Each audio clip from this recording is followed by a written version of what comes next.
Hello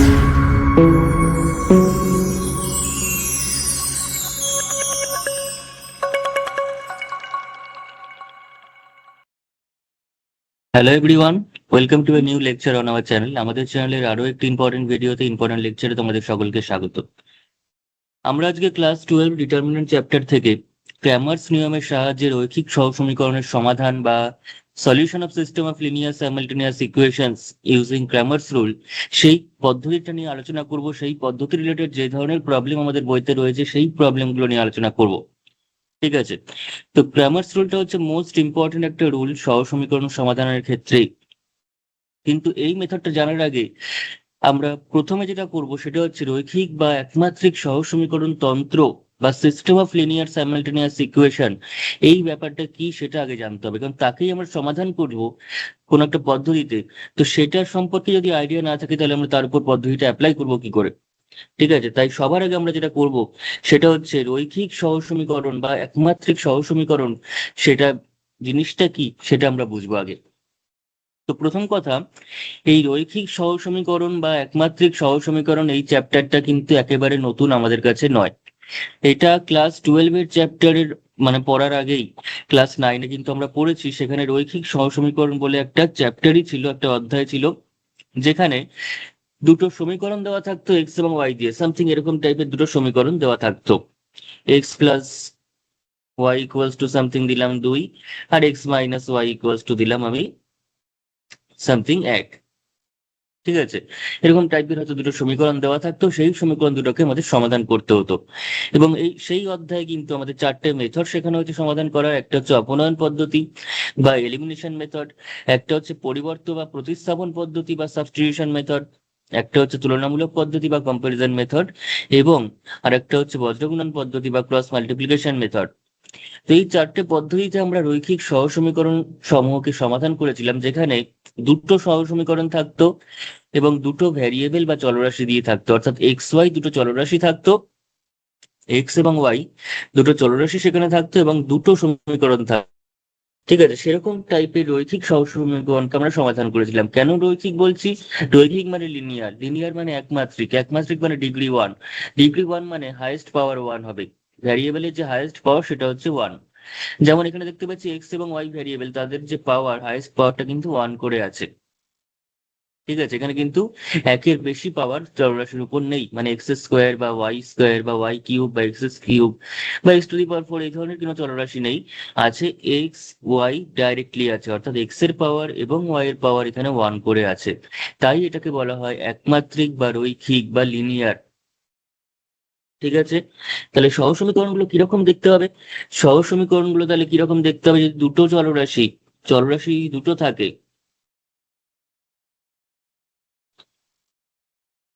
এবং সমীকরণ সংখ্যাও যদি দুই হয়,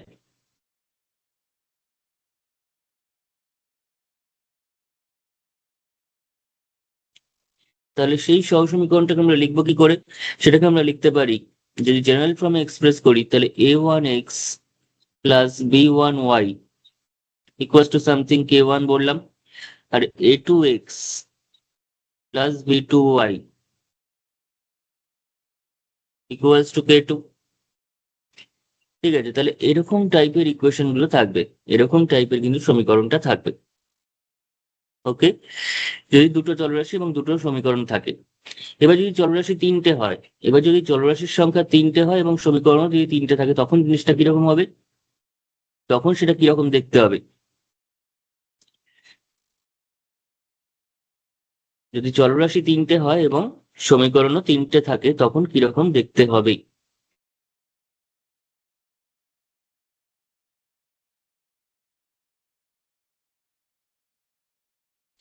তাহলে সেটা a1x plus b1y plus c1z equals two k1 টাইপের হবে কিছু। তারপর a2x plus b2y plus c2z equals to k2 হবে। তারপর a3x plus b3y plus c3z equals to k3 হবে। এরকম ভাবে সমীকরণগুলোকে আমরা লিখতে পারবো। যদি এখন এই ঘটনাটাই n সংখ্যক চলরাশির ক্ষেত্রে ঘটে, n সংখ্যক চলরাশির ক্ষেত্রে যদি এরকম হয়, অর্থাৎ চলরাশির সংখ্যা যদি n হয়, তখন কি হবে?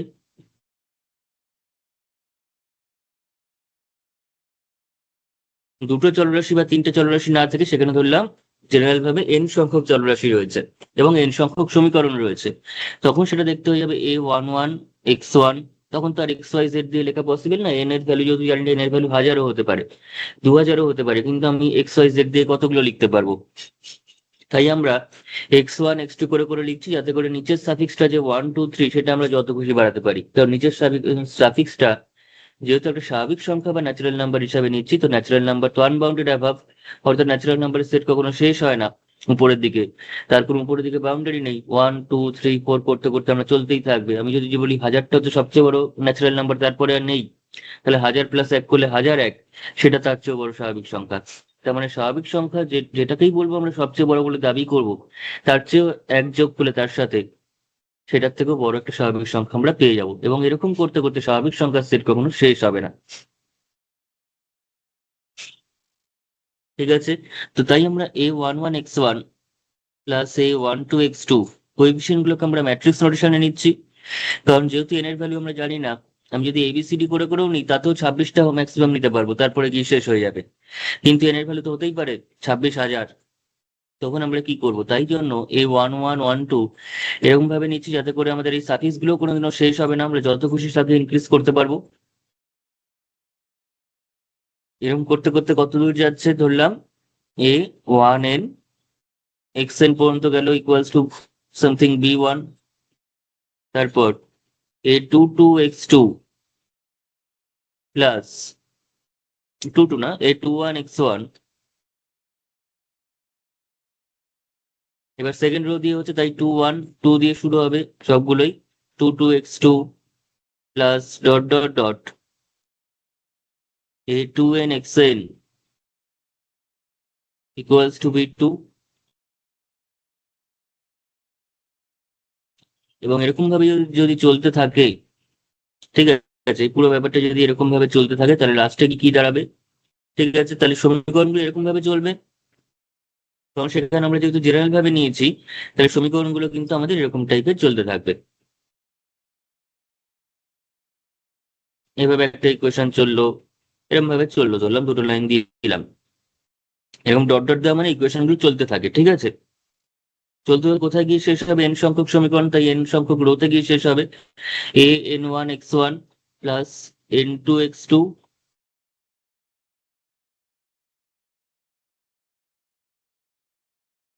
nn xn equals to bn। তাহলে এটা হবে সমীকরণ তন্ত্রটা বা সিস্টেম অফ লিনিয়ার ইকুয়েশনটা, যেখানে x1 x2 xn এর মাথায় প্রত্যেকের পাওয়ার কিন্তু 1 করে করে রয়েছে, অর্থাৎ হাইয়েস্ট ডিগ্রি হচ্ছে এখানে 1, অর্থাৎ তাই এটা লিনিয়ার বা একমাত্রিক সহ সমীকরণ সমূহ। তাহলে এটা কেন এই সমীকরণগুলোকে আমরা ক্র্যামার রুলের মাধ্যমে করছি, এবং সেটা নির্ণায়ক বা ম্যাট্রিক্স রিলেটেড কোনো চ্যাপ্টারের মধ্যে করছি কেন? কারণ এখানে ম্যাট্রিক্সের সঙ্গে এই সহ সমীকরণগুলোর যোগাযোগটা কোথায় সেটা এবার আমি বলতে চাইছি। ম্যাট্রিক্স গুলোর সঙ্গে এই সহ সমীকরণের যোগাযোগটা ঠিক কোথায়? আমরা যদি একটু ঠিক করে খেয়াল করি, এই যে সমীকরণগুলো রয়েছে সেটাকে ম্যাট্রিক্স ফর্মে লিখলে আমরা কিভাবে লিখতে পারি? এই সমীকরণটাকে ম্যাট্রিক্স ফর্মে আমরা কিভাবে লিখতে পারি? a1 x এদিকে রয়েছে প্লাস b1 y, দুদিকে ম্যাট্রিক্স ইউজ করলাম, a2 x plus b2 y, আর এদিকে থাকছে k1 k2। ওকে, এখন আমাকে বল, এই দুটো ম্যাট্রিক্স এই k1 k2 নিয়ে কোনো সমস্যা নেই, কিন্তু এখানে যে ম্যাট্রিক্সটা তৈরি হয়েছে, ঠিক আছে, এটার মানে তো সমীকরণ ম্যাট্রিক্সের মানে সমীকরণ সমাধান মানে সমতা থেকে আমরা কি পাচ্ছি? এর প্রথম এলিমেন্টের সঙ্গে k1 সমান আর সেটার সঙ্গে k2 সমান। ঠিক আছে, এটা ওভারঅল কিন্তু একটাই এলিমেন্ট, যেহেতু যোগ ঠোক আকারে রয়েছে। তো যাই হোক, এটাকে আমরা কি করে পাবো? দেখতো এই দুটো ম্যাট্রিক্স গুণ করে এটা পাওয়া যায় কিনা, a1 b1 a2 b2, তার সঙ্গে এক্স ওয়াই, এই ম্যাট্রিক্সটা গুণ করলে এটা পাওয়া যায় কিনা বল, যেটা আমরা ম্যাট্রিক্স 1 চ্যাপ্টারে শিখেছি, ম্যাট্রিক্সের গুণফল। এখানে দেখতে পাচ্ছি a1x, এই দুটো ম্যাট্রিক্স গুণ করলে কি হবে, a1x প্লাস b1y, এটা আসবে, তেমন প্রথম এলিমেন্টটা এলো। আবার পরের রোটাতে যদি আসি, a2x প্লাস b2y, সেটা আসবে এখানে। তো তাই আছে। তার মানে এই যে বড় ম্যাট্রিক্সটা, সেটাকে ব্রেক করলে কিন্তু আমরা এরকম কিছু একটা পাবো। এই ম্যাট্রিক্সটাকে ব্রেক করলে আমরা এরকম দুটো ম্যাট্রিক্স পাবো, যার মধ্যে প্রথম যে ম্যাট্রিক্সটা রয়েছে তাকে নাম দেওয়া হয় ক্যাপিটাল এ ম্যাট্রিক্স, এবং পরে যেটা রয়েছে সেটাকে বলা হয় ক্যাপিটাল এক্স ম্যাট্রিক্স, এবং এদিকে যেটা রয়েছে সেটা হচ্ছে ক্যাপিটাল বি ম্যাট্রিক্স বা স্মল বিও বলে। তাহলে ক্যাপিটাল এটা কোনটা, যেখানে ক্যাপিটাল এ সেটা হচ্ছে a1 b1 a2 b2, যেটাকে বলা হয় সহগ ম্যাট্রিক্স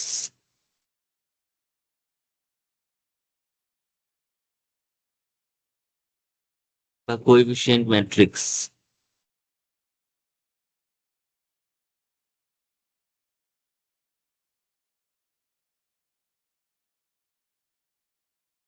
ঠিক আছে। এবং ক্যাপিটাল এক্স ম্যাট্রিক্সটা কোনটা, ক্যাপিটাল এক্স ম্যাট্রিক্সটা হচ্ছে এই যে কলাম ম্যাট্রিক্সটা রয়েছে সেটা। এই যে কলাম ম্যাট্রিক্সটা এখানে রয়েছে সেটা হলো, অর্থাৎ যেটা চলরাশি নিয়ে তৈরি সেই ম্যাট্রিক্সটা, যেটাকে আমরা বলে থাকি ভ্যারিয়েবল ম্যাট্রিক্স,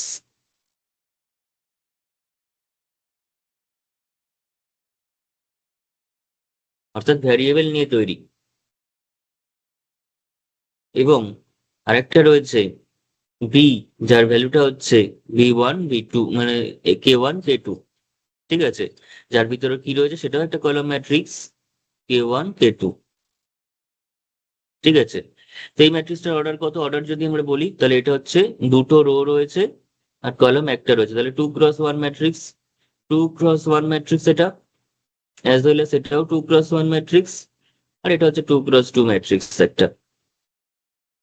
ঠিক আছে। তো এই ম্যাট্রিক্স গুলো আমাদের কাছে লাগে। এইভাবে আমরা একটা সিস্টেম অফ লিনিয়ার ইকুয়েশন বা একমাত্রিক সহসমীকরণকে ম্যাট্রিক্স আকারে প্রকাশ করতে পারি, ম্যাট্রিক্স আকারে প্রকাশ করতে পারি। ঠিক আছে, এই পদ্ধতিটা আমাদের আরো বেশি কাজে লাগবে ম্যাট্রিক্স টু তে গিয়ে বা সেকেন্ড চ্যাপ্টারে গিয়ে। ম্যাট্রিক্সের এই নির্ণায়কের পরে কিন্তু ম্যাট্রিক্সের আরো একটা চ্যাপ্টার রয়েছে, সেটা হচ্ছে ম্যাট্রিক্স টু, যেখানে আমরা ম্যাট্রিক্স ইনভার্সন পদ্ধতি বলে আর একটা পদ্ধতি রয়েছে, সেই পদ্ধতিতেও রৈখিক সহসমীকরণ সমাধান করতে পারবো। এবং সেখানে এই ax ইকুয়ালস টু বি, এই যে ম্যাট্রিক্স ফর্মটা, তার গুরুত্ব সেখানে অপরিসীম, কারণ সেখানে এটাই মেন দরকার। ঠিক আছে। এরকম ম্যাট্রিক্স ফর্মে যেহেতু ইউজ করতে পারছি, ম্যাট্রিক্স ফর্মে এক্সপ্রেস করতে পারছি একটা রৈখিক সহসমীকরণকে, তাই আমরা অবশ্যই রৈখিক সহসমীকরণটাকে ম্যাট্রিক্স বা ডিটারমিনেন্ট রিলেটেড চ্যাপ্টারের মধ্যে কিন্তু ঢোকানো হয়েছে। তো নেক্সট যদি আমরা বলি, চলরাশির এবং সমীকরণ সংখ্যা দুটোই যদি 3 করে হয়, দুটোই 3 করে মানে হচ্ছে তিনটে ভ্যারিয়েবলস রয়েছে, তিনটে ইকুয়েশন রয়েছে, তখন তাহলে পুরো প্যাটার্নটা কিরকম হবে, তো সেটাকে আমরা কিভাবে এক্সপ্রেস করতে পারবো তখন।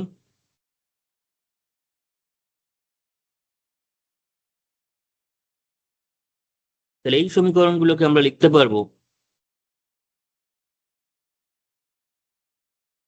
a1 b1 c1 a2 b2 c2 a3 b3 c3, এই ম্যাট্রিক্সটা। ঠিক আছে, এই ম্যাট্রিক্সটা থাকবে।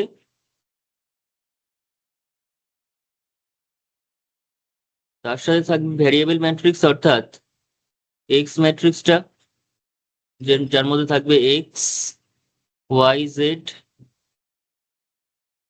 ঠিক আছে। এবং তার পাশে থাকবে হচ্ছে এই রেজাল্টেন্ট যে ম্যাট্রিক্সটা k1 k2 k3, এই ভ্যালুগুলো। অর্থাৎ পুরো ব্যাপারটা কিন্তু এখানেও আমরা ax ইকুয়ালস টু বি ফর্মে এক্সপ্রেস করতে পারছি, যেখানে এটা কি, এটা হচ্ছে এই ভ্যারিয়েবল ম্যাট্রিক্সটা, অর্থাৎ a1 b1 c1 a2 b2 c2 a3 b3 c3, যার নাম হচ্ছে কোএফিসিয়েন্ট ম্যাট্রিক্স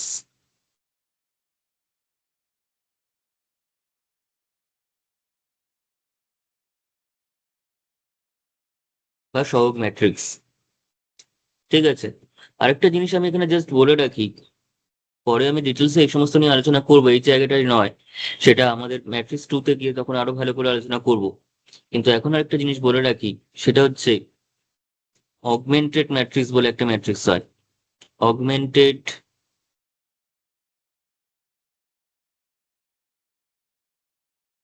ম্যাট্রিক্স বা সহায়ক ম্যাট্রিক্স,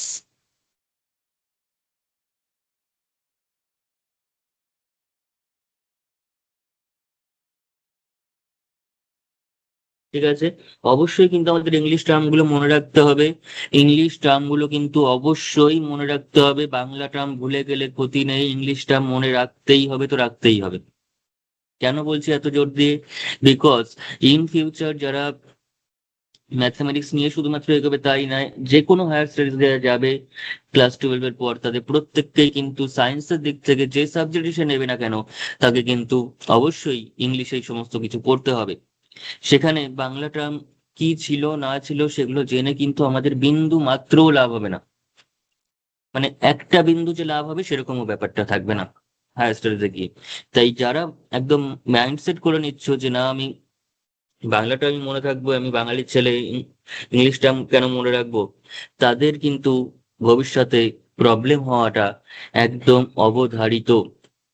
ঠিক আছে? তাই সেই মেন্টালিটি ত্যাগ করে কিন্তু আমাদের অবশ্যই ইংলিশটা মনে রাখতে হবে।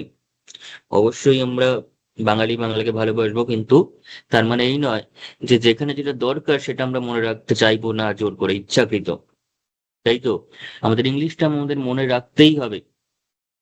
বাংলা গ্রামগুলো জোর করে করে এমন এমন জিনিস করা আছে কিছু কিছু ক্ষেত্রেই, যেটা আমাদের অ্যাম্বিগুইটি তৈরি হয়ে যাবে। যেমন অক্সিলিয়ারি এই কথাটা হচ্ছে সহায়ক, আবার অগমেন্টেড এই কথাটাকেও সহায়ক ম্যাট্রিক্স নাম দিচ্ছে। ঠিক আছে? এবং কিছু কিছু ক্ষেত্রে তো আমাদের এত কঠিন নাম দিয়ে দেয় যেগুলো আমাদের লেখাটা তো অসম্ভব ব্যাপার হয়ে দাঁড়ায়। ঠিক আছে? যেমন স্যাডেল পয়েন্ট, যেটা ইংলিশে এইটুখানি কথা, সেটা বাংলায় হচ্ছে অশ্বপরেশন বিন্দু। স্যাডেল পয়েন্টটাকে বলা হচ্ছে অশ্বপরেশন বিন্দু। আবার কিছু ক্ষেত্রে, যেমন তোরা ক্লাস 12-এ পড়বি লিনিয়ার প্রোগ্রামিং, সেটাকে আর বাংলা করতেই পারেনি, রৈখিক প্রোগ্রাম বিধি লিখে দিয়েছে। প্রোগ্রাম বিধি এটা কোনো কথা হলো? বিধি রয়েছে, আবার প্রোগ্রাম, একটা ইংলিশ টার্মের সঙ্গে একটা বিধি যোগ করলে সেটা বাংলা হয়ে যাবে? ব্যাপারটা কিন্তু সেটা নয়। তাই অবশ্যই আমাদের প্রতি ক্ষেত্রে বাংলা টার্ম মনে থাকুক বা না থাকুক, আমি যদি ভুলেও যাস তাতেও আমি বলবো কোনো অসুবিধা নেই, কিন্তু ইংলিশ টার্ম মনে রাখতেই হবে। ঠিক আছে? আদারওয়াইজ যে কোনো কম্পিটিটিভ পরীক্ষা কিন্তু ভীষণ প্রবলেম ফেস করতে হবে, আর হায়ার স্টাডিজে গিয়ে তো প্রবলেম ফেস করতে হবে। এখানে কোনো অসুবিধা, কোনো বলার অবকাশ রাখে না যদি ইংলিশটা ভুলে যাই আমরা বা মনে না রাখি, শুধুমাত্র বাংলা নিয়ে পড়ে থাকি। ঠিক আছে? তাই এটা একটু এখনই প্রথমের দিকেই আমি জোর দিয়ে বলে রাখছি। পরে কিন্তু এগুলো নিয়ে কোনো কথা হবে না যে না আমি ইংলিশ টার্ম কেন পড়বো, আমি তো বাংলাতে জিনিসগুলো পড়ছি। ঠিক আছে? সেই মেন্টালিটি নিয়ে চলতেই পারিস, কিন্তু তার জন্য প্রবলেম যে হবে, প্রচুর প্রবলেম হবে, সেটা নিয়ে একদম নিশ্চিন্ত থাক যদি এই মেন্টালিটি না ত্যাগ করিস। যাই হোক, অগমেন্টেড ম্যাট্রিক্স বা সহায়ক ম্যাট্রিক্স, আমি বাংলা ইংলিশ দুটোই বলবো, কিন্তু দুটোকেই সাইমালটেনিয়াসলি মনে রাখার চেষ্টা কর। তো সেটাকে লেখা হয় হচ্ছে এ, একটা স্ল্যাশ দিয়ে বি লিখতে হয়, যেটাকে বলা হয় অগমেন্টেড ম্যাট্রিক্স বা সহায়ক ম্যাট্রিক্স। এখানে আমরা কি করব, যেখানে কোএফিসিয়েন্ট ম্যাট্রিক্সটা নেব সেই সাথে রেজাল্টেন্ট যে ম্যাট্রিক্সটা রয়েছে K1 K2 K3, তাকেও একসঙ্গে নিয়ে কাজটা করতে হয়। অর্থাৎ A1 B1 C1 A2 B2 C2 A3 B3, তার সঙ্গে থাকবে হচ্ছে একটা দাগ দিয়ে বি এর পোর্শনে বি ম্যাট্রিক্সে যা যা রয়েছে সেটাকে লিখতে হবে। অর্থাৎ K1 K2 K3। সাধারণত এই ধরনের জিনিসগুলো আরো বেশি হায়ার স্টাডিজে ইউজ হয়, যেখানে রো রিডিউস একেলন ফর্ম বলে একটা কনসেপ্ট রয়েছে, সেটা করতে হয়। বা ম্যাট্রিক্স এর ক্ষেত্রে কোনো, মানে এই পুরো জিনিসটাকে নিয়ে সিস্টেম অফ লিনিয়ার ইকুয়েশনের টাইপ, মানে সলিউশনের টাইপ বের করতে হয়, সেটা নো সলিউশন না ইনফাইনাইটলি মেনি সলিউশন না ইউনিক সলিউশন, এই ধরনের জিনিস করা যায়, অনেক কিছু করা যায়, র্যাঙ্ক বার করা যায়, সমস্ত কিছু এই সমস্ত অগমেন্টেড ম্যাট্রিক্স এর মাধ্যমে করা যায় রো কলাম অপারেশন করে। ঠিক আছে? তো যাই হোক, এটা হচ্ছে অগমেন্টেড ম্যাট্রিক্স এর ব্যাপার। সেটা এখন অতটা আমাদের গুরুত্বপূর্ণ নয় এই গ্রামার স্কুলের ক্ষেত্রে। ঠিক আছে? কিন্তু তাও যেহেতু ম্যাট্রিক্সের সিস্টেম বলছে এখানে, সিস্টেমের সঙ্গে কিন্তু এটা ডাইরেক্টলি চলে আসে। এই পুরো ঘটনাটাই যদি আমি এখন এন সংখ্যক সমীকরণ এবং এন সংখ্যক চলরাশির ক্ষেত্রে এক্সপ্রেস করি, তখন সিস্টেমটা কিরকম দাঁড়াবে? তখন তাহলে সিস্টেমটা চলে আসবে হচ্ছে, এই সিস্টেমটাকে আমরা কিভাবে লিখতে পারবো?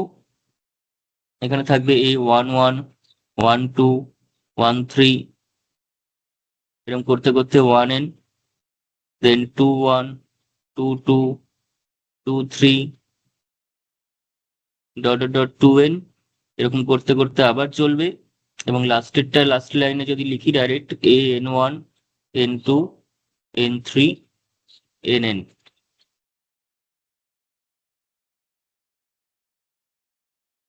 তার সঙ্গে থাকছে কি?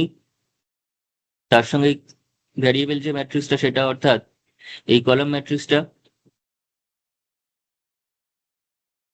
x1, x2 dot dot dot up to xn পর্যন্ত থাকবে।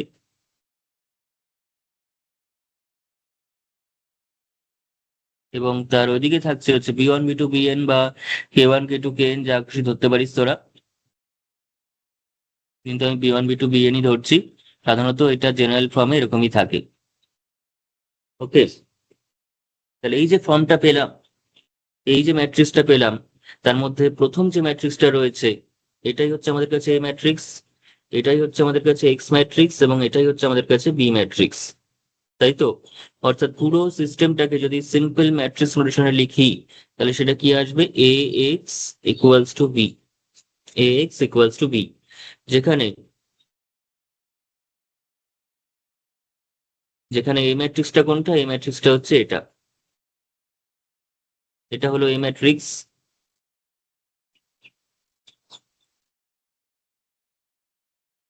ওকে, যেটাকে আমি সংক্ষেপে বলতেই পারি যে A I J N cross N, যেহেতু নাম্বার অফ রো সেটাও এন রয়েছে এখানে, এন সংখ্যক রো রয়েছে, এবং কলামও এন সংখ্যক রয়েছে, তাই সেটাকে আমরা বলছি এন ক্রস এন। আর এক্স ম্যাট্রিক্সটা কি? এক্স ম্যাট্রিক্সটা হচ্ছে এই x1, x2, xn ম্যাট্রিক্সটা।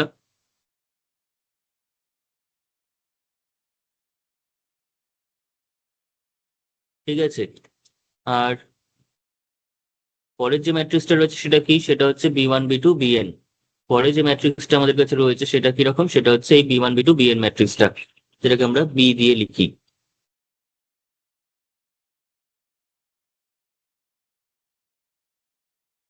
ঠিক আছে, অনেক সময় এই এক্স ম্যাট্রিক্সটাকে এরকম নোটেশনে ইউজ করা হয়। হায়ার ম্যাথমেটিক্স এরকম নোটেশনে ইউজ করি, এক্স, স্মল এক্স লিখে মাথায় একটা এরকম ওয়েভ সাইন দিয়ে দিই, যেটাকে বলা হয় টিলডা। এই সাইনটাকে বলা হয় টিলডা বা ওয়েভ, চলতি কথায় বলা হয় ওয়েভ, যেহেতু এরকম ঢেউ খেলানো তাই ওয়েভ সাইন বলা হয় বা টিলডা। বা মেইন যে কথা সেটা হচ্ছে ভেক্টর বলা হয়। এই পুরো জিনিসটাকে আমরা বলবো হচ্ছে এক্স ভেক্টর, যদি এরকম ভাবে লিখি। ঠিক আছে, ভেক্টর, সেই ভেক্টর কিন্তু অ্যাকচুয়ালি একটা ম্যাট্রিক্স এখানে, ভেক্টর কিন্তু অবভিয়াসলি এখানে একটা ম্যাট্রিক্স। ঠিক আছে, তো এবং এটাকেও লেখা হয় স্মল বি ভেক্টর আকারে।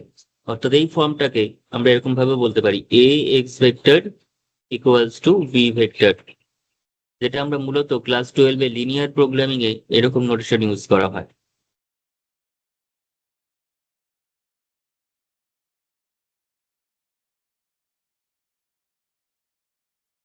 ঠিক আছে, তো সমস্ত রকম কনসেপ্ট কিন্তু আমি দিয়ে রাখছি হায়ার ম্যাথমেটিক্স এর সঙ্গে, যেগুলো যেগুলো তোদের বলা যায় হায়ার ম্যাথমেটিক্স ইউজ আছে, মানে এটা বললাম, তোরা কি বুঝতে পারলি? না, তোরা কিন্তু ভালোই বুঝতে পারলি যে এ এক্স বি, এক্সটাকে জাস্ট এই নোটেশনে লেখা হয়, বিটাকে ওই নোটেশনে লেখা হয় ভেক্টর দিয়ে। ঠিক আছে, তো সমস্ত কিছুর যে কানেকশন তোদের কিন্তু তৈরি হয়ে থাকছে এখন থেকেই।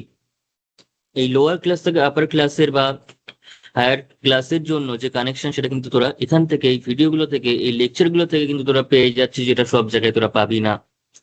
এটা কিন্তু একদম হলফ করে বলতে পারি যে সব জায়গায় পাবি না।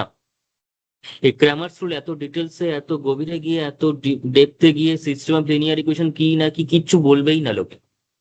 তুই দেখবি, তোরা, আমি বলবো তোরা অন্য অন্য ভিডিও আরো বেশি করে করে দেখ, কিন্তু এই ভিডিওটা দেখার পর যখন অন্য ভিডিও দেখবি তখন তোদের কোয়ালিটির পার্থক্যটা তোরা বুঝতে পারবি। আমার একটা ক্লাসের, এটা বলতে কোনো দ্বিধা নেই, কারণ বলার মতো পড়ানো হচ্ছে তাই আমি বলতে পারছি। কোনো গর্ব করা বা অহংকার করা বা কোনো বাতিলা দেওয়ার কোনো ব্যাপার নেই। বাতিলা সেটাকেই বলে যে আমি সেইভাবে পড়াবো না, অথচ বড় বড় কথা বলবো, সেটা বাতিলা বলে। কিন্তু পড়ানো কিন্তু সেই লেভেলে হচ্ছে, তোদের কোনো আইডিয়া নেই যে ঠিক কিভাবে তোরা ক্লাস 12 পড়াশোনাটা করছিস এই ভিডিওর মাধ্যমে। ঠিক আছে? তো অবশ্যই তোরা যদি এই ভিডিওটা দেখার পর অন্য ভিডিও দেখিস এই টপিকের উপর, তোরা পার্থক্যটা নিজেদের হাতে হাতে পেয়ে যাবি যে না, সে এইখানে তুই কি ক্লাস করলি আর ওখানে কি ক্লাস হচ্ছে অন্য জায়গায়। ঠিক আছে? তো তাই জন্য আমি বারবার করে বলছি, আমার এই পার্থক্যটা করার কোনো মানেই হয় না বা কোনো ইচ্ছাও আমার ছিল না, কিন্তু পার্থক্যটা এই কারণে করা যাতে তোদের ভালো হয়, তোদের উপকার হয়, তোদের কনসেপ্টের দিক থেকে তোরা অনেক বেশি স্ট্রং হোস, তোরা ম্যাথামেটিক্যালি অনেক বেশি এনথুজিয়াস্টিক হোস বা আরো বেশি স্ট্রং হোস, কনফিডেন্সের সাথে থাকিস। ম্যাথামেটিক্স এর প্রত্যেকটা কোয়েশ্চেন তোরা নিজে থেকে অ্যাটেম্প করার চেষ্টা করতে পারিস, অ্যাপ্রোচটা বুঝতে পারিস, এবং ম্যাথমেটিক্স এর প্রতি তোরা গভীর থেকে জানতে পারিস, ম্যাথমেটিক্সটাকে বুঝতে পারিস, এবং তার প্রতি একটা ভালোবাসা জন্মায়। তাই জন্য কিন্তু এটা করা। ঠিক আছে? নাহলে কিন্তু আমি ওই নর্মাল দুটো ফর্মুলা বললাম, অঙ্ক হয়ে গেল, সেটা হয়ে যেতেই পারতো। এবং অঙ্ক আমি করাবো, শর্ট ট্রিক্স আমি শেখাবো, থিওরি আমি শেখাবো, কনসেপ্ট আমি শেখাবো, এবং ইন ডেপথ সমস্ত কিছু হবে। এবং যেখানে ঠিক যেভাবে দরকার সেভাবে হবে। কোনো হ্যাপাজার্ডলি খিচুড়ি ভাবে কিন্তু হবে না, বা কোনো গল্প দিয়ে কাজ হবে না এখানে। বোঝা গেছে? গল্প দেওয়ার চ্যানেলের অভাব নেই ইউটিউবের বুকে। আমি নিজে বলছি, গল্প দেওয়ার চ্যানেলের অভাব নেই, তোরা খুললেই বুঝতে পারবি। কিন্তু সঠিকভাবে সঠিক কোয়ালিটির কন্টেন্ট দেওয়ার মতো অভাব সত্যিই আছে। ঠিক আছে? তো যাই হোক, তোরা ওই জন্য নিয়মিত ফলো করতে থাক। তোদের কোয়ালিটি অন্যদের থেকে, যারা এই ভিডিও দেখছে না বা দেখবে না, আমি আমি বারবার করে বলছি, আমার কোনো হাজার হাজার লক্ষ লক্ষ স্টুডেন্টের আমার দরকার নেই, আমার কোনো লক্ষ লক্ষ সাবস্ক্রাইবারের দরকার নেই, কিন্তু যারা দেখবে, যারা মন দিয়ে দেখবে, তারা বুঝতে পারবে যে কোয়ালিটি কোথায়। তারা এই ক্লাসের জিনিসগুলোকে বুঝতে পারবে। এরকম হ্যাপাজার্ডলি এখান থেকে একটু ওখান থেকে একটু ভিডিও দেখলে তোরা এই ক্লাসের লেভেল ধরতে পারবি না। এটা সাফ আমি আগেই বলে দিচ্ছি।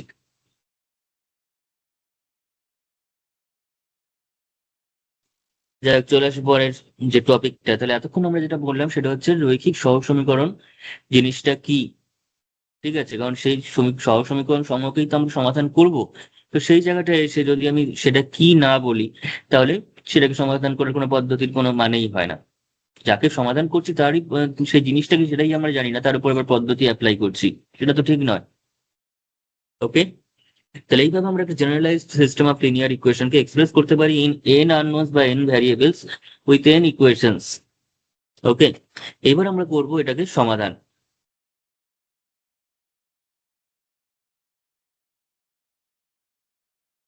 তাহলে এখানে এই যে সিস্টেমগুলো এবার করলাম, সেই সিস্টেমগুলোকে আমরা ক্র্যামার্স পদ্ধতিতে কিভাবে সলভ করব সেটা এবার জানার।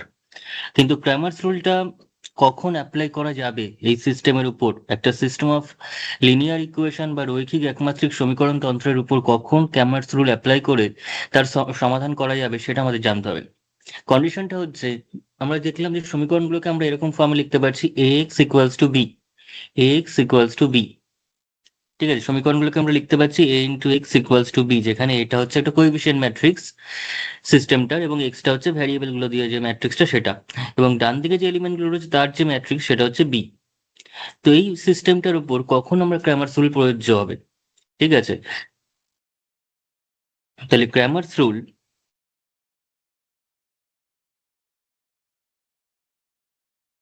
Is applicable,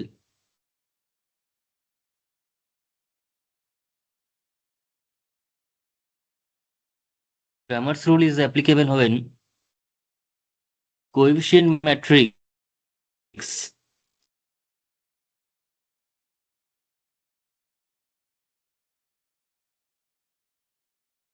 coefficient matrix capital A is, দুটো জিনিস হতে হবে কোএফিসিয়েন্ট ম্যাট্রিক্সটাকে। একটা হচ্ছে এ ম্যাট্রিক্সটাকে স্কোয়ার হতে হবে, তাতে করে ডিটারমিনেন্ট বার করতে পারি, কারণ স্কোয়ার ম্যাট্রিক্স ছাড়া ডিটারমিনেন্ট বার করা যায় না। কোনো রেক্ট্যাঙ্গুলার ম্যাট্রিক্স যার রো কলাম সমান নয় তার কিন্তু ডিটারমিনেন্ট বার করা পসিবল নয়। ডিটারমিনেন্ট বার করতে গেলে নাম্বার অফ রো এবং নাম্বার অফ কলামকে কিন্তু সেম হতে হবে। অর্থাৎ যে ম্যাট্রিক্সের ডিটারমিনেন্ট বার করছি সেই ম্যাট্রিক্সটাকে একটা স্কোয়ার ম্যাট্রিক্স হতে হবে। এবং দ্বিতীয়ত সেটাকে নন সিঙ্গুলার হতে হবে। স্কোয়ার ম্যাট্রিক্স কথাটা আমাদের কাছে নতুন নয়, কিন্তু নন সিঙ্গুলার কথাটা কিন্তু নতুন, যেটা আমরা নেক্সট চ্যাপ্টারে ম্যাট্রিক্স 2 তে ডিটেলস আলোচনা করব। সেই non singular matrix, non singular মানে হচ্ছে ডিটারমিনেন্ট ভ্যালুটা নন জিরো হতে হবে, ডিটারমিনেন্ট ভ্যালুটা নন জিরো হবে। ঠিক আছে, এই স্কোয়ার ম্যাট্রিক্স মানে হচ্ছে বর্গ ম্যাট্রিক্স। এটা কেন হবে? কারণ ডিটারমিনেন্ট অফ এ সেটাকে এক্সিস্ট করতে হবে, এবং ডিটারমিনেন্ট অফ এ এক্সিস্ট করতে গেলে ম্যাট্রিক্সটা স্কোয়ারই হতে হবে। কোনো রেক্টাঙ্গুলার রো কলাম যার number of rho number of column unequal, তার ক্ষেত্রে ডিটারমিনেন্ট অফ এ বার করা পসিবল না, ডিটারমিনেন্ট অফ এ এক্সিস্ট করবে না।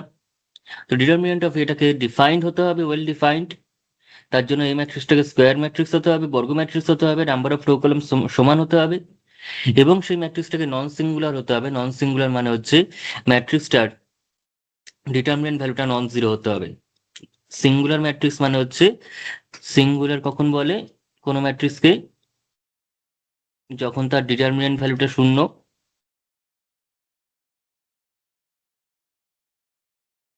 আর নন সিঙ্গুলার কখন বলে?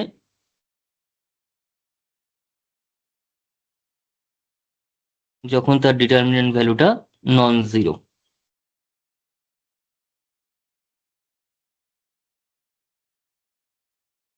ঠিক আছে, আচ্ছা, তো নন সিঙ্গুলার হতে হবে মানে ডিটারমিনেন্ট অফ এটাকে নন জিরো হতে হবে। তাহলে এই হচ্ছে কন্ডিশন। এবং প্রথমটার ফিজিক্যাল যে ইন্টারপ্রিটেশন সেটা হচ্ছে স্কোয়ার ম্যাট্রিক্স হওয়া মানে, স্কোয়ার ম্যাট্রিক্স হওয়া মানে কিন্তু নাম্বার অফ ইকুয়েশন এবং নাম্বার অফ ভ্যারিয়েবল, যে ভ্যারিয়েবল গুলো রয়েছে এখানে, যেমন ধর এক্স ওয়াই জেড তিনটে ভ্যারিয়েবল রয়েছে, সেক্ষেত্রে ইকুয়েশনও কিন্তু তিনটেই থাকতে হবে। একাধিক ইকুয়েশন, তিনের বেশি ইকুয়েশন থাকলে বা কম ইকুয়েশন থাকলে কিন্তু হবে না। কিংবা ধর চারটে দুটো ভ্যারিয়েবল রয়েছে, তো দুটো ভ্যারিয়েবলের ইকুয়েশনের ক্ষেত্রে কিন্তু দুটো ইকুয়েশন দেওয়া থাকতে হবে, সেখানে কিন্তু তার চেয়ে কম থাকলে হবে না, কারণ তাহলে ম্যাট্রিক্সটা স্কোয়ার ম্যাট্রিক্স ফর্ম করবে না। তার মানে ডিটারমিনেন্ট অফ এ এক্সিস্ট বা স্কোয়ার ম্যাট্রিক্সের অর্থ হচ্ছে নাম্বার অফ ভ্যারিয়েবলস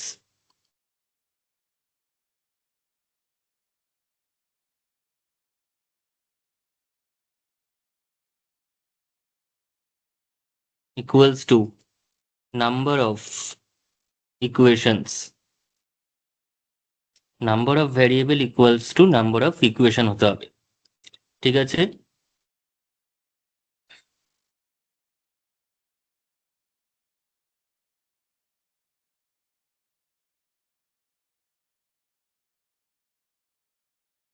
তার মানে চলরাশির সংখ্যা এবং সমীকরণের সংখ্যা সমান হতে হবে। বাংলায় বললে চলরাশির সংখ্যা, যতগুলো চলরাশি থাকবে ঠিক ততগুলোই সমীকরণ থাকতে হবে।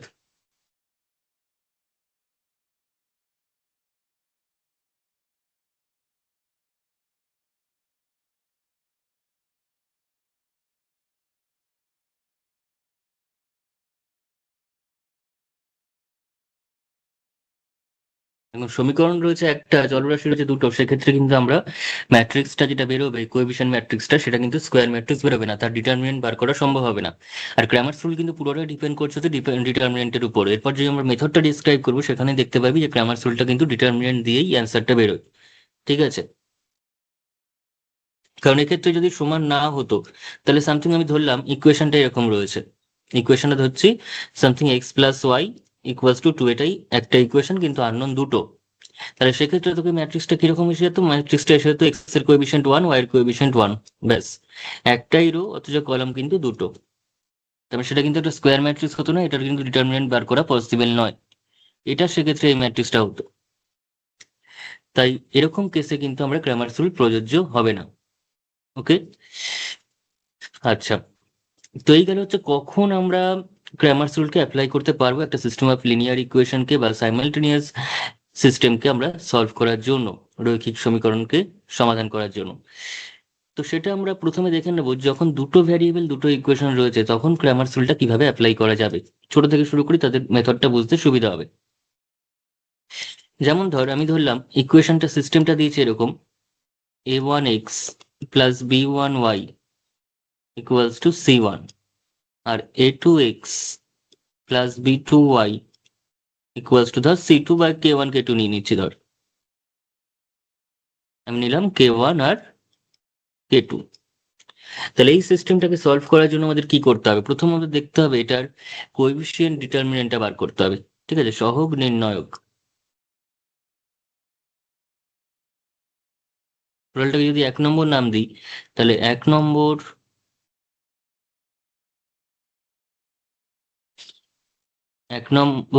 একমাত্রিক বা রৈখিক, অর্থাৎ 1 ডিগ্রি এবং লিনিয়ার একই কথা, রৈখিক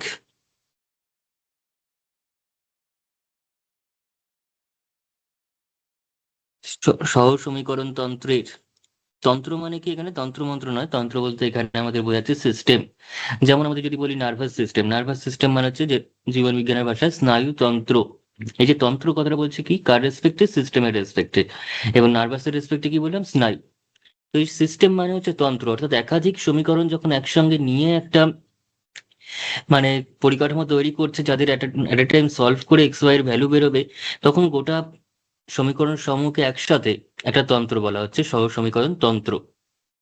ঠিক আছে, simultaneous linear equation, system of simultaneous linear equation বা 1 ডিগ্রি ইকুয়েশন বলা হচ্ছে।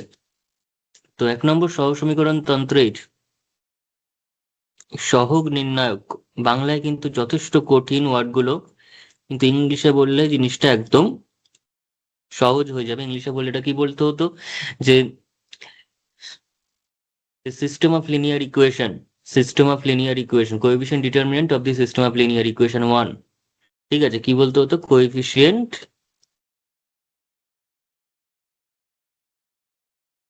Determinant of the system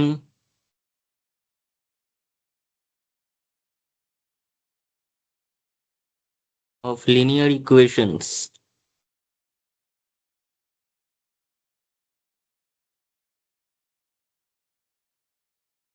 system of linear equations নাম্বারিংটা দিবি 1। এই যে 1 নম্বর, সেটা কি হবে? সহগ নির্ণায়ক, সেটাকে ডেল্টা দিয়ে প্রকাশ করা হয়। কি দিয়ে প্রকাশ করা হয়? ডেল্টা দিয়ে। এবং সেই ডেল্টাটা কত? এই যে সহগগুলো নিয়ে A1 B1 A2 B2, এই সহগগুলো নিয়ে যে তৈরি নির্ণায়ক বা ডিটারমিনেন্ট, সেটাকেই বলা হয় সহগ নির্ণায়ক বা কোএফিসিয়েন্ট ডিটারমিনেন্ট। অর্থাৎ A1 B1 A2 B2। এবং এই ক্ষেত্রে ক্র্যামারস রুল প্রযোজ্য হবে যদি ডেল্টা নট ইকুয়ালস টু 0 হয়, তাই তো? তাহলে এক্ষেত্রে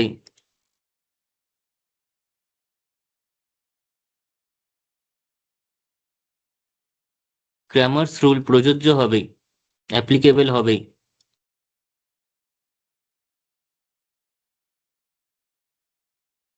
যদি ডেল্টা নট ইকুয়ালস টু 0 হয়। কারণ আমি আগেই বলেছি determinant of A not equals to 0 হতে হবে, নন সিঙ্গুলার হতে হবে ম্যাট্রিক্সটাকে। তার মানে ডেল্টাটা নট ইকুয়ালস টু 0, ডেল্টাটাই তো ডিটারমিনেন্ট অফ এ, এটাই তো ডেল্টা। ঠিক আছে, তো আমি ধরলাম ডেল্টাটা নট ইকুয়ালস টু 0। তাহলে সেই রেসপেক্টে আমাদের এক্স ওয়াই জেড এর সমাধানটা কি হবে? তার জন্য আমাদের 3টে ডিটারমিনেন্ট আরো বের করতে হয়, যেটাকে বলা হয় ডেল্টা 1, ডেল্টা 2 এবং ডেল্টা 3। কি কি নির্ণয় করতে হবে? তাহলে এখন 3টে ডিটারমিনেন্ট বের করতে হবে, ডেল্টা 1, ডেল্টা 2 আর ডেল্টা 3। যদিও এখানে দুটো ভ্যারিয়েবল, তাই ডেল্টা 1 ডেল্টা 2 করলেই হয়ে যাবে। 3টে ভ্যারিয়েবলের ক্ষেত্রে আরো ডেল্টা 3টা লাগে। ঠিক আছে, ডেল্টা 1 কি করে বার করতে হয়? জিনিসটা ভালো করে বুঝতে হবে যে A1 A2 যে ডেল্টা 1টা বার করতে হয় এক্স এর জন্য, ডেল্টা 1 বার করতে হয় এক্স এর ভ্যালু বার করার জন্য। এবং এক্স এর ভ্যালু যখন বার করতে যাব, তখন এক্স এর যে কোএফিসিয়েন্ট গুলো রয়েছে, এক্স এর যে কোএফিসিয়েন্ট গুলো রয়েছে A1 এবং A2, তার পরিবর্তে সমীকরণ সমূহের ডান দিকে যে পোর্শনটা রয়েছে K1 K2, সেটা বসবে। এই K1 K2 গুলো নিয়ে A1 A2 জায়গায় বসবে। ঠিক আছে, আর A1 A2টা সরে যাবে, আর B1 B2টা অ্যাজ ইট ইজ থাকবে, রিমেনিং সেম। B1 B2টা আনচেঞ্জ থাকবে, আনঅল্টার্ড থাকবে। কিন্তু যে এক্স এর কোএফিসিয়েন্টের কলামটা রয়েছে A1 A2, সেটা is replaced by the K1 K2 column. Okay, তার মানে প্রথম কলামটাতে K1 K2 বসবে এবং পরেরটা B1 B2ই থাকবে। আর যখন ডেল্টা 2 বেরোবে, ডেল্টা 2 বের করার সময় কিন্তু প্রথম কলামটা অ্যাজ ইট ইজ থাকবে, সেকেন্ড কলামে b1 b2 পরিবর্তে এই k1 k2 বসে যাবে। ঠিক আছে,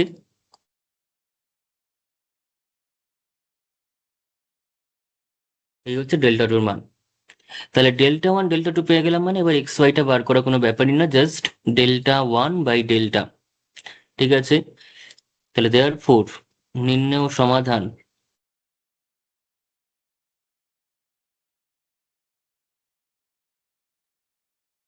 ইকুয়ালস, সমাধান সেটা কি হবে, এক্স আর ওয়াই এর মানটা হচ্ছে নির্ণেয় সমাধান। তাহলে এক্স ইকুয়ালস টু কত আর ওয়াই ইকুয়ালস টু কত? এক্স ইকুয়ালস টু হচ্ছে ডেল্টা ওয়ান বাই ডেল্টা আর y equals to delta two by delta. এখানে লোকে একটা গুলিয়ে ফেলে বা সিলি মিস্টেক করে ফেলে যে delta by delta one delta by delta two এরকম কিছু করে দেয়, কিন্তু সেটা করলে হবে না। সবসময় মাথায় রাখতে হবে নিচে সবসময় সেম। তোরা যদি একটা কথা মাথায় রাখিস যে নিচে অলওয়েজ সেম বসবে, নিচে অলওয়েজ সেম বসবে, তাহলে তোদের এই ভুলটা সম্ভবই নয়। ঠিক আছে, এই ভুলটা তোরা করতেই পারবি না যে নিচে সবসময় সেম থাকবে। নিচে দেখতে পাচ্ছি ডেল্টা আছে, তেমন নিচে সেম আছে। তোরা যদি এখন এটা মনে থাকে যে নিচে সেম থাকবে, তার মানে সবসময় কখনোই তোরা ডেল্টা ওয়ানকে নিচে বসাতে পারবি না, কারণ ডেল্টা ওয়ানকে নিচে বসানো মানে এখানে তুই সেই হিসাবে মতো ডেল্টা টু নিচে বসবে। তাহলে ডেল্টা ওয়ান নিচে বসালি, এখানে ডেল্টা টু নিচে বসালি, তেমন নিচটা সমান থাকলো না। তার মানে নিচটা সমান থাকবে, এটা মাথায় রাখলেই বুঝতে পারবি যে নিচে সবসময় ডেল্টাই থাকবে, নিচে কিন্তু অলওয়েজ ডেল্টা থাকবে। ঠিক আছে, তাহলে এই হচ্ছে আমাদের সমাধানের নিয়ম। এবার একটা অঙ্ক না করলে জিনিসটা বুঝতে পারবি না, অঙ্ক না দিলে কিন্তু জিনিসটা বুঝতে পারবি না। এটা প্রবলেম আমি এখানে লিখে দিচ্ছি এবার।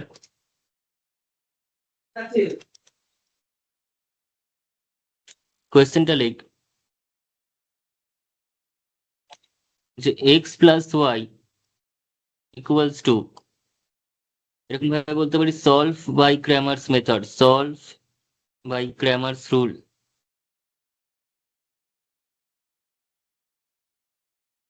ক্র্যামার পদ্ধতিতে সমাধান করো। সমীকরণটা কি দিয়েছে, ধর দিল x plus y equals to four, আর x minus y equals to দিল ধরো one. X plus y equals to four আর x minus y equals to one. তাহলে সেক্ষেত্রে এক্স আর ওয়াই এর মানটা কত হবে, সেটা ক্র্যামার্স পদ্ধতিতে কি হবে আমরা দেখতে চাই। ঠিক আছে, ক্র্যামার্স পদ্ধতিতে কি করতে হবে, প্রথমে আমাদের ডেল্টা বার করতে হবে। অ্যাট ফার্স্ট আমাদের ডেল্টাটা বার করতে হবে। তাহলে ডেল্টা কত, ডেল্টা হচ্ছে এখানে one one, one minus one, x এর সঙ্গে কিছু নেই মানে কত আছে, ওয়ান আছে, এখানে প্লাস আছে মানে কি আছে, ওয়ান আছে, এখানে কত আছে, ওয়ান আছে, আর এখানে যেহেতু মাইনাস রয়েছে তার মানে মাইনাস ওয়ান রয়েছে, তাই তো। তার মানে one one one minus one. তাহলে সেখান থেকে সমাধান করলে আমরা কি পাবো, ডিটারমিনেন্টটাকে ব্রেক করলে one into minus one minus one into one, তার মানে কত হচ্ছে minus one that is minus two, and minus two is non zero, minus two is not four. Therefore Cramer's rule is applicable, কারণ Cramer's rule প্রযোজ্য হতে গেলে আমাদের কিন্তু ডেল্টাটাকে নন জিরো হতে হবে, তাই তো। তার মানে এই ক্ষেত্রে ক্র্যামার রুল প্রযোজ্য। ঠিক আছে, তাহলে এবার আমাদের কি করতে হবে, delta one delta two delta three বের করতে হবে। ডেল্টা ওয়ান কি করে পাওয়া যায়, ডেল্টা ওয়ান পাওয়া যায় হচ্ছে সেম ম্যাট্রিক্সের মধ্যে এক্স এর যে কলামটা রয়েছে, অর্থাৎ এই ওয়ান ওয়ান কলামটা, সেটাকে বাদ দিয়ে এই ডান দিকের যে ভ্যালুগুলো সেটা বসাতে হয়, অর্থাৎ চার আর ওয়ান বসবে, আর ওয়ান মাইনাস ওয়ানটা যা আছে সেকেন্ড কলামটা সেম থাকবে। এটাকে ব্রেক করলে তাহলে কত হচ্ছে, মাইনাস চার, চার ইন্টু মাইনাস ওয়ান মাইনাস চার, দেন মাইনাস এটা, তাহলে ওয়ান ইন্টু ওয়ান, তাহলে মাইনাস চার minus one that is minus কত হচ্ছে ফাইভ। ওকে, মাইনাস চার মাইনাস ওয়ান মাইনাস ফাইভ, আর ডেল্টা টুটা কত হচ্ছে, ডেল্টা টু কত হচ্ছে, ডেল্টা টু তো আমরা পেয়ে যাচ্ছি ওয়ান ওয়ানটা সেম রেখে, এবার ওয়ান মাইনাস ওয়ানের পরিবর্তে এই সংখ্যা দুটো বসবে, অর্থাৎ চার আর এক বসে যাবে। তাহলে সেটা যদি বসাই তাহলে কত আসছে, তাহলে এক ইন্টু এক মানে এক, মাইনাস চার, ওয়ান মাইনাস চার, কত আসছে, ওয়ান মাইনাস চার দ্যাট ইজ মাইনাস থ্রি। তাহলে সুতরাং নির্ণয় সমাধানে বা লিখে দিতে পারি, সুতরাং নির্ণেয়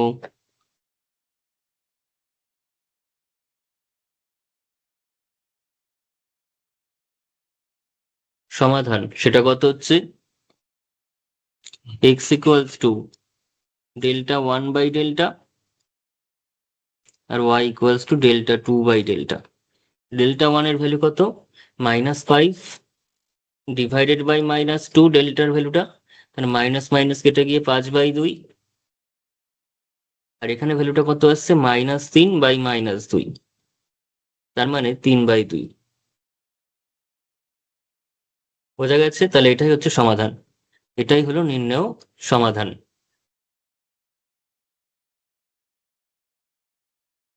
ওকে, তাহলে এইভাবে ক্রামারস রুল প্রয়োগ করে আমরা খুব ইজিলি সলভ করতে পারি, কোনো রকম অপনয়ন, প্রতিস্থাপন, তুলনামূলক কিংবা বজ্রগুণন কিছুই করার প্রয়োজন নেই। এবার তোরা বলতেই পারিস এই ইকুয়েশনটা আমরা অন্য পদ্ধতিতে যেগুলো ক্লাস 9-এ শিখেছিলাম সেগুলো দিয়ে অনেক সহজ হতো। অবশ্যই হতো, এর থেকে অনেক বেশি সহজ হতো, আমি বলতেই পারি, সেটাকে এত ক্যালকুলেশনের দরকার থাকতো না। কিন্তু যদি দুটো ভ্যারিয়েবল, দুটো ইকুয়েশন না থেকে আরো অধিক সংখ্যক ভ্যারিয়েবল, অধিক সংখ্যক ইকুয়েশন সেখানে গিভেন থাকে, তাহলে সেক্ষেত্রে তোরা কি করে বজ্রগুণন বা অন্য পদ্ধতি অ্যাপ্লাই করে মোটেও সবসময় কিন্তু সহজ হবে না। তখন কিন্তু এই ক্রামার্স পদ্ধতিটাই আমাদের বিশেষ ভূমিকা পালন করবে ইকুয়েশনগুলোকে সলভ করার ক্ষেত্রে। ঠিক আছে?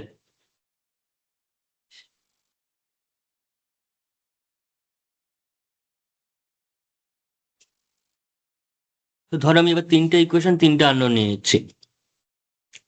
তিনটে ইকুয়েশন থাকবে এবং তিনটে আননোন। তো তখন ক্রামার্স রুলটা কিভাবে প্রযোজ্য, অবশ্যই বুঝতে পারছি সেবার আর কোনো নতুন কিছু নয়। আমি ধরলাম তিনটে ইকুয়েশন, তিনটে আননোন কিরকম ভাবে ধরতে পারি, a1x, ধরছি আমি a1x plus b1y plus c1z equals to something k1,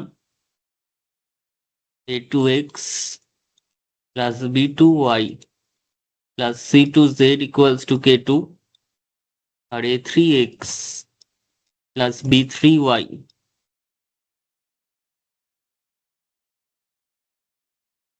plus c3z equals to k3। তো সেক্ষেত্রে কোএফিশিয়েন্ট ডিটারমিনেন্টটা কত, ডেল্টা। ডেল্টা বার করতে হবে, ডেল্টাটা কত হবে, জাস্ট কোএফিশিয়েন্ট গুলো নিয়ে a1 b1 c1, a2 b2 c2, a3 b3 c3, এই ভ্যালুগুলোকে নিয়ে ডিটারমিনেন্টের প্রত্যেকটা এলিমেন্ট হিসাবে বসালে যে ডিটারমিনেন্টটা পাবো সেটাই হলো তার সহগ নির্ণায়ক বা কোএফিশিয়েন্ট ডিটারমিনেন্ট। তাহলে a1 b1 c1, a2 b2 c2, a3 b3 c3, এবং এই ডিটারমিনেন্টটা অবভিয়াসলি নন জিরো বেরোবে। ঠিক আছে? তবেই ক্রামার্স রুল প্রযোজ্য হবে।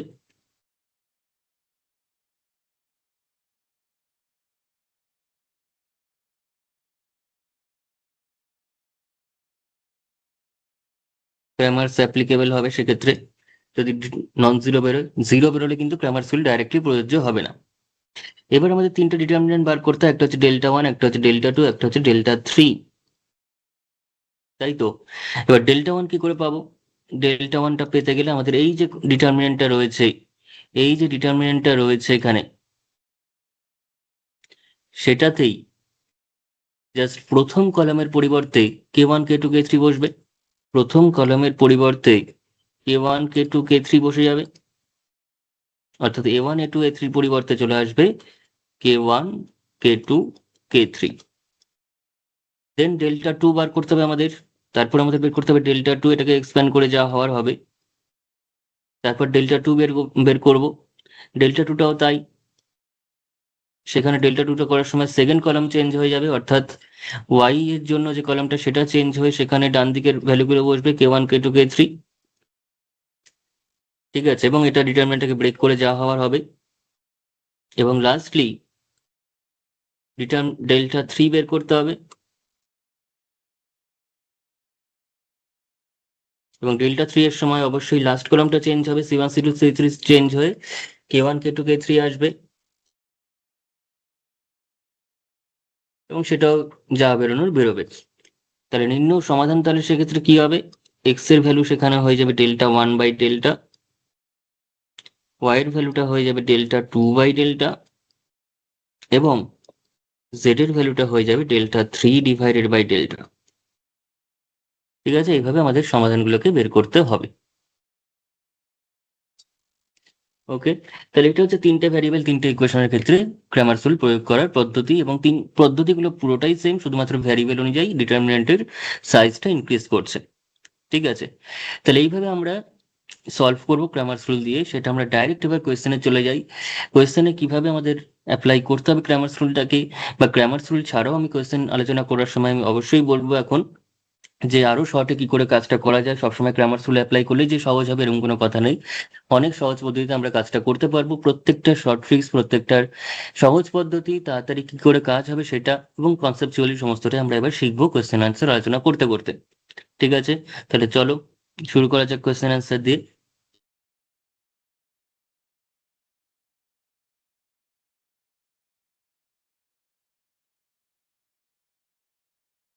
আচ্ছা, গ্রামার স্কুলের প্রথম যে এমসিকিউটা দিয়ে আমরা স্টার্ট করছি সেটা হচ্ছে তোমাদের বইয়ের বহু বিকল্প ভিত্তিক প্রশ্নাবলী বা এমসিকিউ এর কনভেনশনাল টাইপের মধ্যে 17 নম্বর প্রবলেম। আমাদের এসএনদের বইয়ের কনভেনশনাল টাইপ এমসিকিউ এর মধ্যে 17 নম্বর প্রবলেম। কি বলেছে সেখানে? প্রথমে আমরা যে কোয়েশ্চেন গুলো সলভ করবো গ্রামার রুল থেকে, সেগুলো সম্পূর্ণ জাস্ট প্রত্যেকেরই সমাধান আছে, প্রত্যেকেই কনসিস্টেন্ট, প্রত্যেকটা সিস্টেম অফ ইকুয়েশন বা একমাত্রিক সমীকরণ হচ্ছে সঙ্গত, এমন ভাবেই তারা থাকবে, সেরকম টাইপের ইকুয়েশন নিয়ে সলভ করব, অর্থাৎ সেই কোয়েশ্চেন গুলো আমরা আগে সলভ করব। ঠিক আছে, আমরা কিন্তু এখানে টপিক ওয়াইজ কনসেপ্ট ওয়াইজ সম্পূর্ণ আলাদা করে করে করছি। এই এগুলো হয়ে গেলে এরপরে কিন্তু আমাদের আরেকটা জিনিস রয়েছে, সেটা হচ্ছে সলিউশন যখন থাকবে তখন সেই সলিউশনের প্রকৃতি কিরকম হবে, অর্থাৎ সেটা অসংখ্য সমাধান থাকবে, নাকি ইউনিক সলিউশন হবে, নাকি সমাধান একেবারেই নেই, অর্থাৎ নো সলিউশন বা ইনকনসিস্টেন্ট কিনা বা অসঙ্গত কিনা, সেই সমস্ত জিনিস সংক্রান্ত আরেকটা টপিক আমরা করব। সেই কোয়েশ্চেন গুলো আলাদাভাবে আমরা নেব, সেগুলো কিন্তু এর মধ্যে আমরা ঢোকাচ্ছি না। ঠিক আছে, তাতে করে কিছুই কনসেপ্ট আমাদের বুঝতে পারবে না, কিছুই কনসেপ্ট কিন্তু মাথায় ঢুকবে না, সেরকম করে করলে ঘেটে যাবে পুরো ব্যাপারটা।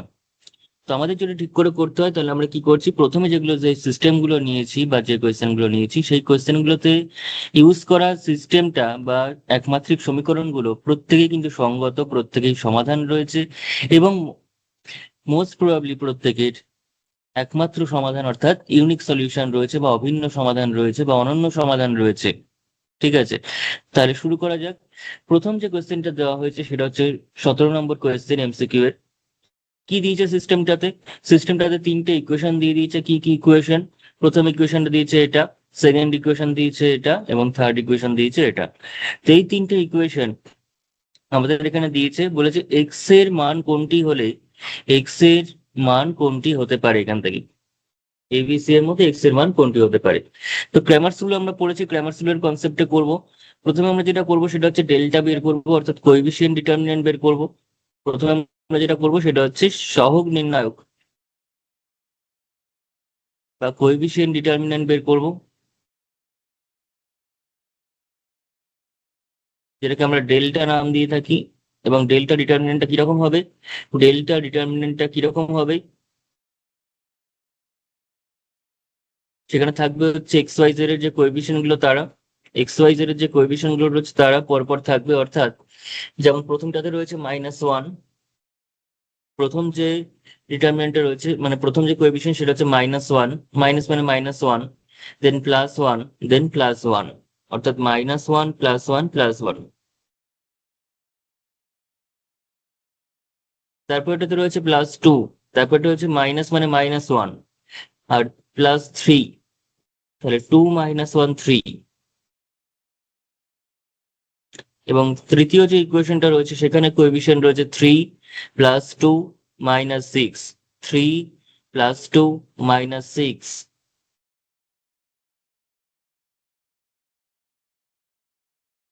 +2 থাকলে প্লাস লেখার দরকার নেই, -6, মাইনাস গুলো শুধুমাত্র লিখবো। তো এই ডিটারমিনেন্ট থেকে কত ভ্যালু আমরা পাচ্ছি সেটা দেখতে হবে। এই ডিটারমিনেন্টটা ব্রেক করলে ঠিক কত ভ্যালু আমরা পাবো সেগুলো একবার চেক করি। তো প্রথম আমরা দেখতে পাচ্ছি যদি উপরেরটা রেসপেক্টিভ আমরা ব্রেকটা করি তাহলে পেয়ে যাবো -1 ইন্টু এইটুকুনি পোর্শন। এবার এইটুকুনি পোর্শনকে ভাঙলে কত হচ্ছে? -1 ইন্টু -6, -3 ইন্টু 2, তাই তো? -1 ইন্টু -6, -3 ইন্টু 2, তার মানে টোটাল কত হয়ে গেল? -1 ইন্টু -6 -3 ইন্টু 2 মানে সেটাও 6, তাই তো? -1 -6 এ কত হবে? 6 হবে, দুটো মাইনাস মাইনাসে গুণ হয়ে প্লাস, আর 1 আর 6 6ই হচ্ছে। Than minus. আমাদের ফর্মুলাটা কি? ফর্মুলা হচ্ছে প্লাস মাইনাস প্লাস। ঠিক আছে, ব্রেক করার সময় এইভাবে ভাঙতে হবে। তো এবার তাহলে মাইনাসের সঙ্গে কি আসছে? ওয়ান। মাঝখানের ওয়ানটা প্রথম রো এর রেসপেক্টে আমরা এক্সপ্যান্ড করছি, এবং তার সঙ্গে সেটা যখন ওয়ানটা নিচ্ছি তাহলে প্রথম রো, মানে প্রথম রো এবং সেকেন্ড কলাম বাদে বাদে বাকি যে দুটো রয়েছে, দুটো দুটো করে এলিমেন্ট, সেই দুটো নিয়ে ভাঙবো। এবং সেটা ভাঙতে গিয়ে আমাদের 2 × -6 আসবে, -3 × 3 আসবে, 2 × -6 -3 × 3, এবং 2 × -6 মানে -12, -3 × 3 মানে 9।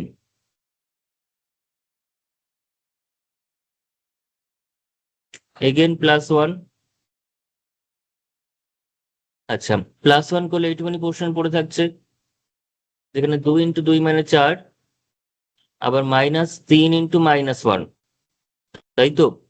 তাহলে 2 × 2 মানে 4, মাইনাসটা থাকলো, আর এখানে 3 × -1 মানে -3। কিন্তু যেহেতু এখানে একটা ফর্মুলায় মাইনাস আছে, তাহলে মাইনাসে মাইনাসে প্লাস হয়ে যাবে। তাহলে ওভারঅল কত হচ্ছে? -1 × 0, দেন -1 × -21 প্লাস, আর এখানে 3 আর 4 যোগ করে হচ্ছে 7। তাহলে এই কোশ্চেনটা তো জিরোই হয়ে গেল, এখানে হয়ে গেল +21 +7, তার মানে ওভারঅল হলো 28। কত আসছে? 28 আসছে।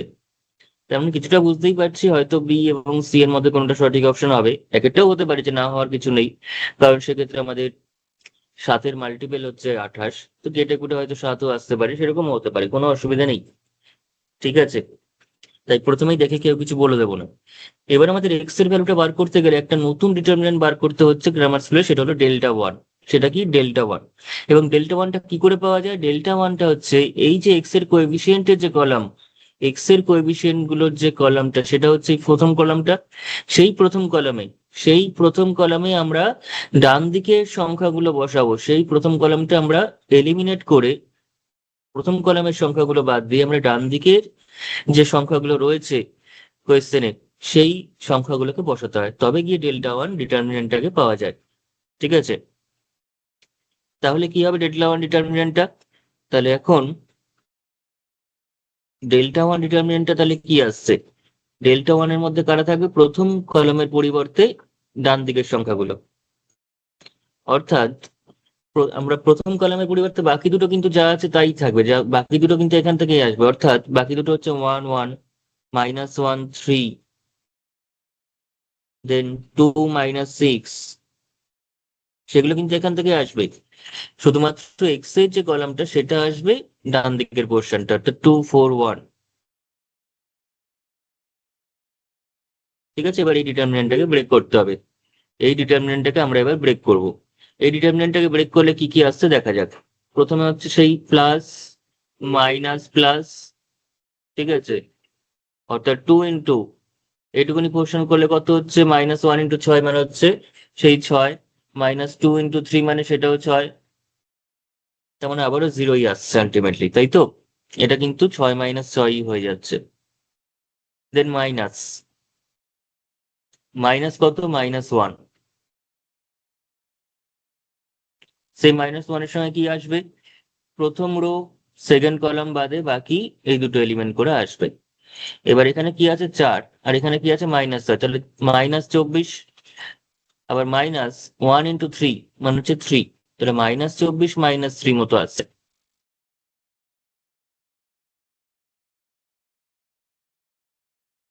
এগেন +1, তো +1 করে কত পাচ্ছে এখানে?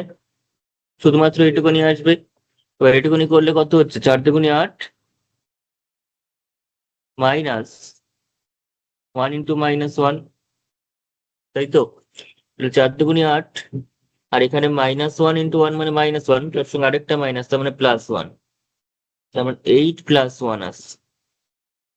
এবার যদি সিম্পলিফাই করি তাহলে প্রথমটা 6 - 6 ও শূন্য হয়ে যাচ্ছে। তারপর এটাতে আসছে হচ্ছে -24 -3 মানে হচ্ছে -27, তার সঙ্গে মাইনাসটা গুণ হচ্ছে, তার মানে +27। আবার এদিকে 8 + 1 হচ্ছে 9, 8 + 1 কত হচ্ছে? 9। তাহলে হয়ে গেল কত? 27 আর 9 আমাদের কাছে পেয়ে যাচ্ছে হচ্ছে 36। 36। তাহলে therefore তাহলে x এর ভ্যালুটা কি করে পাই? x এর ভ্যালুটা হচ্ছে ডেল্টা 1 ডিভাইডেড বাই ডেল্টা, অর্থাৎ ডেল্টা 1 হচ্ছে 28 এবং ডেল্টাটা হচ্ছে 36। সরি, উল্টো বললাম। ডেল্টা 1টা হচ্ছে 36 আর ডেল্টাটা হচ্ছে 28। তাহলে এখানে দেখতেই পাচ্ছি কেটে কুটে কিন্তু আমাদের প্রথম সংখ্যাটা আসছে। যদি আমি 4 দিয়ে কাটি তাহলে 4 নং 36, 4 সাথে 28, তাহলে 9/7 অ্যান্সার হচ্ছে। কত হচ্ছে? 9/7। তাহলে 9/7 মানে option A is the correct option. সেরকমই কিন্তু ওয়াইটা আমরা বার করতে পারতাম। ওয়াইটা বার করতে গেলে ক্রামার রুল বলছে ডেল্টা 2/ডেল্টা হবে।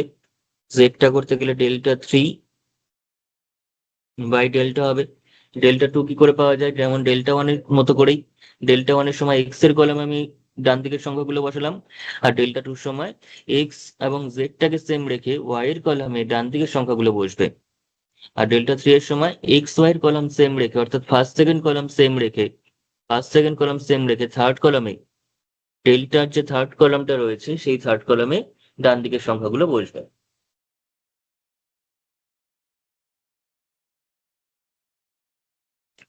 ঠিক আছে, তার মানে সঠিক অপশন আমরা এখানে পেয়ে যাচ্ছি হচ্ছে অপশন এ, যেখানে 9/7 আছে।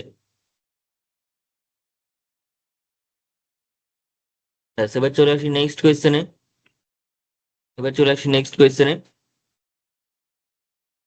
নেক্সট আমাদের যেটা দিয়েছে সেটা হচ্ছে x, y, z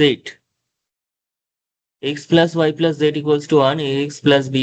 cz equals to k এবং bcx plus cay plus abz equals to k square, এরকম টাইপের একটা সিস্টেম দিয়েছে। এবং এই সিস্টেমে বলা আছে এবিসি কিন্তু পরস্পর অসমান। এবিসি পরস্পর অসমান, অর্থাৎ আমি যদি এখানে পার্টিকুলার কেস ধরে করি, পার্টিকুলার কোনো ভ্যালু নিয়ে করি, এবিসির কোনো ভ্যালু চুজ করে করি, তাহলে হয়তো তাড়াতাড়ি হবে কাজটা। কিন্তু সেটা করতে গেলে অবশ্যই বলেছে এবিসি এমনভাবে নিতে হবে যাতে তারা পরস্পর অসমান থাকে। অর্থাৎ এ বি সি তিনজনকে সমান নিয়ে নিলাম তাহলে কিন্তু কিছু করা যাবে না। ঠিক আছে, তিনজনকে অসমান হিসাবে নিতে হবে, তাহলে বলা যেতে পারে। তাহলে আমি কি করছি, এখানে যেটা করলাম সেটা হচ্ছে এ ইকুয়ালস টু ধরলাম 1, বি ইকুয়ালস টু ধরলাম বা এটাকে আরেকটু ছোট করে দিই। এটাকে এটাকে আমি 0 করে দিই। বিটাকে ধরছি 1 আর সিটাকে ধরছি আমি 2। আর কে পোর্শনটাকেও আমি আর একটু সিম্পলিফাই করার জন্য কেটাকেও আমি 0 ধরছি। কেটাকে আমি 0 অথবা 1 ধরি। 0 ধরলে হয়তো বুঝতে আমরা নাও পারি, এ এবং বি এর মধ্যে কোনটা সঠিক হবে বা কি হবে সেটা বুঝতে পারবো না, তাই কেটাকে আমি কনসিয়াসলি 1 ধরছি। ঠিক আছে, তাহলে সেই রেসপেক্টে এই সিস্টেমগুলো কিরকম আকার নিচ্ছে। তাহলে এই সিস্টেমগুলো কি পাচ্ছি, প্রথম সিস্টেমটা যা আছে তাই থাকবে, কারণ প্রথমটাতে এবিসি ভ্যালু বসানোর জায়গা নেই। কিন্তু পরেরটাতে এবিসি বসানোর জায়গা রয়েছে। প্রথম সেটা হবে হচ্ছে এক্স এর ভ্যালু 0, তাহলে 0x plus 1y plus 2z equals to K এর ভ্যালু 0 নিয়েছি, 1 নিয়েছি, তাহলে এখানে 1 বসবে। আর এটাতেও তাই, বিসি মানে কত? 1 × 2, তার মানে 2। সি এ ওয়াই মানে কত? সি এ ওয়াই মানে এটা যেহেতু 0 তাহলে এটা 0ই হয়ে গেল। তারপর এটা এবি, এটা যেহেতু 0 তাহলে এটাও 0 হয়ে গেল, ইকুয়ালস টু 1। এবার বলছে সমীকরণ 3টি সমাধান করে ওয়াই এর যে মানটি পাওয়া যায় সেটি কোনটি? ওয়াই এর মান কোনটা পাওয়া যায় এখানে? ঠিক আছে, ওয়াই এর মান কোনটা পাওয়া যাবে? তো লাস্ট যে সমীকরণটা রয়েছে আমি নিচে নিয়ে নিচ্ছি, জিনিসগুলো লিখতে সুবিধা হবে।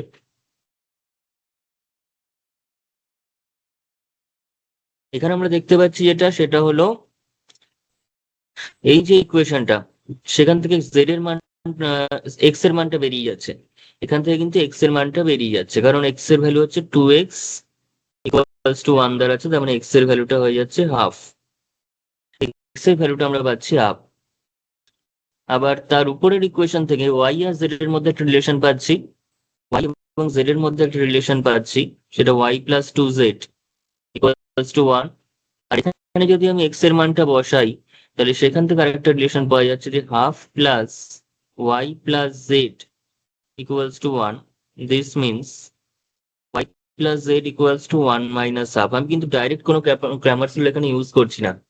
আমি আমি এখানে কি করছি, জাস্ট ভ্যালু বসিয়ে বসিয়ে এক্স ওয়াই জেড এর ভ্যালুটা বার করার চেষ্টা করছি, এবং এক্স ওয়াই জেড তিনটে বার করার আমাদের কোনো প্রয়োজন নেই।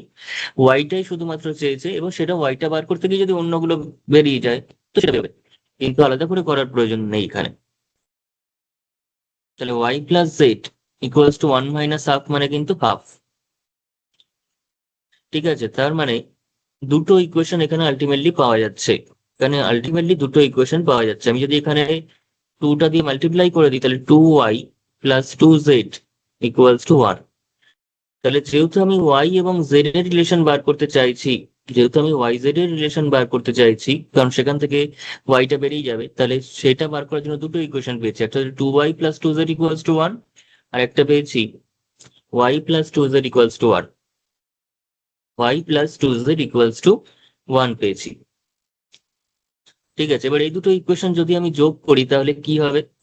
আমি ধরলাম এটাকে 1 নম্বর নাম দিচ্ছি, এটাকে 2 নম্বর নাম দিচ্ছি, আমি বিয়োগ করলাম সামথিং। তাহলে 1 মাইনাস 2 করলে কি পাওয়া যাবে? 1 এ আছে 2y প্লাস 2z, আর এদিকে রয়েছে হচ্ছে মাইনাস ওয়াই মাইনাস 2z। একবারে বিয়োগ করলাম, ডান দিক বিয়োগ করলে 1 মাইনাস 1। তাহলে এখান থেকে মাইনাস 2z প্লাস 2z কাটছে, তাহলে 2y মাইনাস ওয়াই মানে y, y ইকুয়ালস টু 0 পাওয়া যাচ্ছে। y এর যে মানটা সেটা আমরা পেয়ে যাচ্ছি 0। এবার আমরা দেখতে পাচ্ছি যে এ বি সি এর মধ্যে সি তে ডাইরেক্ট 0 দেওয়া আছে, আর তাছাড়া দেখবো এ এবং বি থেকে 0 আসছে কিনা। এ এবং বি থেকে 0 আসছে কিনা সেটা একবার দেখে নেব।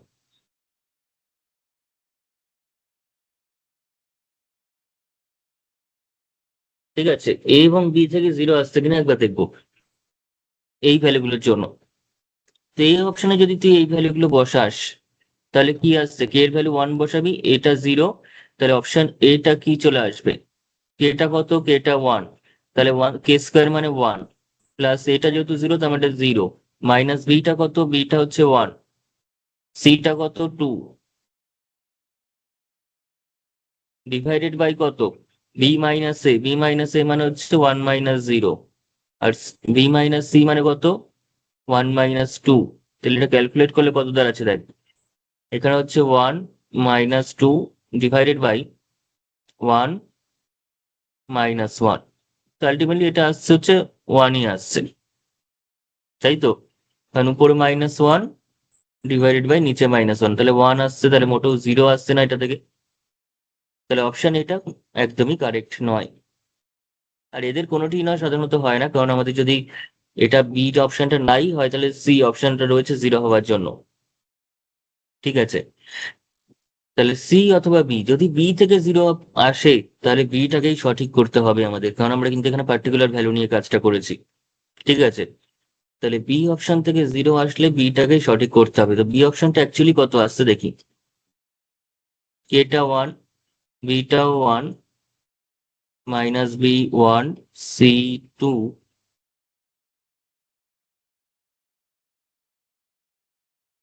Divided by b minus a, b minus সিটা এখানেও রয়েছে, ওটাও সেমই আসবে। তার মানে এখানে 1, আর এই দুটো মিলিয়ে এগেন 1, তার মানে হয়ে যাচ্ছে 2, আর এখানে 1 ইন্টু 2 মানে হচ্ছে 2, তো 0 এসে গেছে কিন্তু। ফলে বি অপশনটাকেই আমাদের কারেক্ট করতে হবে, কারণ বি অপশনটা মোর জেনারেলাইজড। বিটা কিন্তু বিভিন্ন ভ্যালুগুলোর উপর ডিপেন্ড করে 0 আসছে, আর এটা ডাইরেক্ট 0 চলে আসছে। ঠিক আছে, আমাদের এমন হতেই পারে ওয়াই ভ্যালু সবসময় 0 নয়, সেরকমও হতে পারে। ফলে আমরা কি করছি, বি অপশনকে এখানে সঠিক করতে বাধ্য আমরা। ওকে, এখানে কিন্তু বিটাকেই আমাদের সঠিক করে দেখাতে হবে। ঠিক আছে,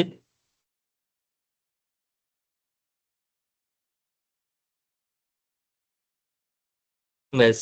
এবার চলে আসি নেক্সট কোয়েশ্চেন, কারণ এই এরকম এবিসি দিয়ে থাকলে কিন্তু আমরা সাধারণত পার্টিকুলার ভ্যালু বসিয়ে নিলে কাজটা তাড়াতাড়ি হবে। আমরা যেমন এখানে কোনো ডিটারমিনেন্ট করতেই হলো না, পার্টিকুলার ভ্যালু বসিয়ে নিয়ে অপশন স্টাডি করলাম।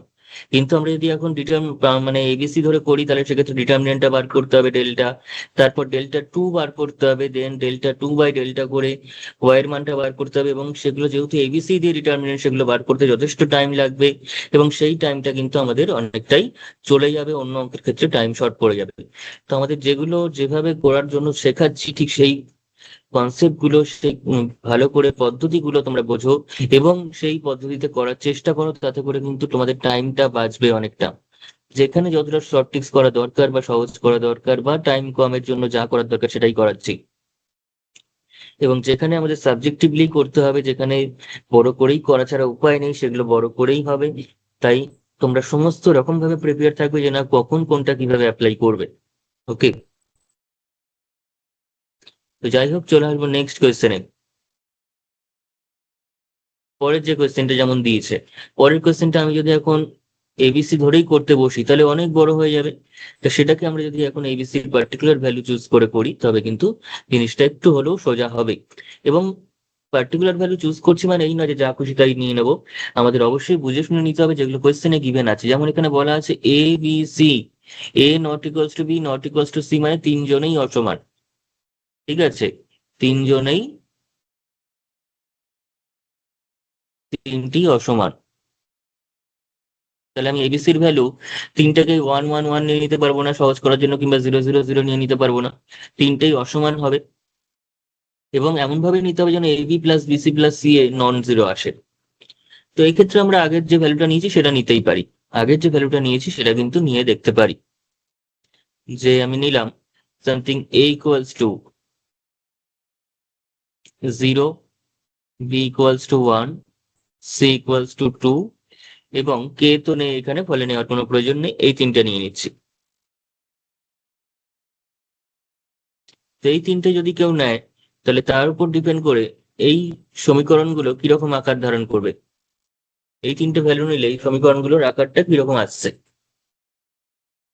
তো সেটা করতে গেলে আমরা দেখতে পাচ্ছি এখানে প্রথম ইকুয়েশনটা যা আছে তাই থাকবে, অর্থাৎ x plus y plus z equals to three থাকবে, কারণ সেখানে এবিসি বসানোর জায়গাই নেই। তারপরে যে ইকুয়েশনটা রয়েছে সেখানে যদি এবিসি বসাই, তাহলে এটা যেহেতু জিরো, তাহলে এটা জিরো এক্স প্লাস বিটা হচ্ছে ওয়ান, তাহলে ওয়ান, ওয়ানের স্কোয়ার মানে ওয়ানই হবে। আর তারপরে হচ্ছে টু, টু এর স্কোয়ার মানে ফোর।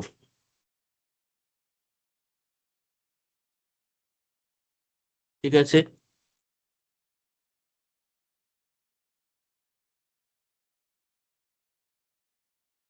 তারপর যেমন থার্ড ইকুয়েশনটা, ও জিরো কেন, এটা জিরো নয় মোটেও, এটা হচ্ছে আমাদের কাছে a square b square c square, square মানে হচ্ছে ওয়ান, জিরো স্কোয়ার তার মানে জিরো, আর এটা হচ্ছে ওয়ান, আর এটা হচ্ছে ফোর, তার মানে আলটিমেটলি ফোরই হবে, ফাইভ হবে।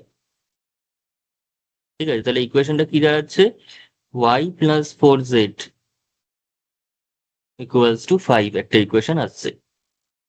এবার a cube b cube c cube দিয়ে যদি সেম ইকুয়েশনকে লিখি, তাহলে কি আসবে, জিরো বসালে এটাও জিরো এক্স, ওয়ান এর কিউব করলে সেটা ওয়ানই হবে, টু এর কিউব করলে সেটা চলে আসবে আট,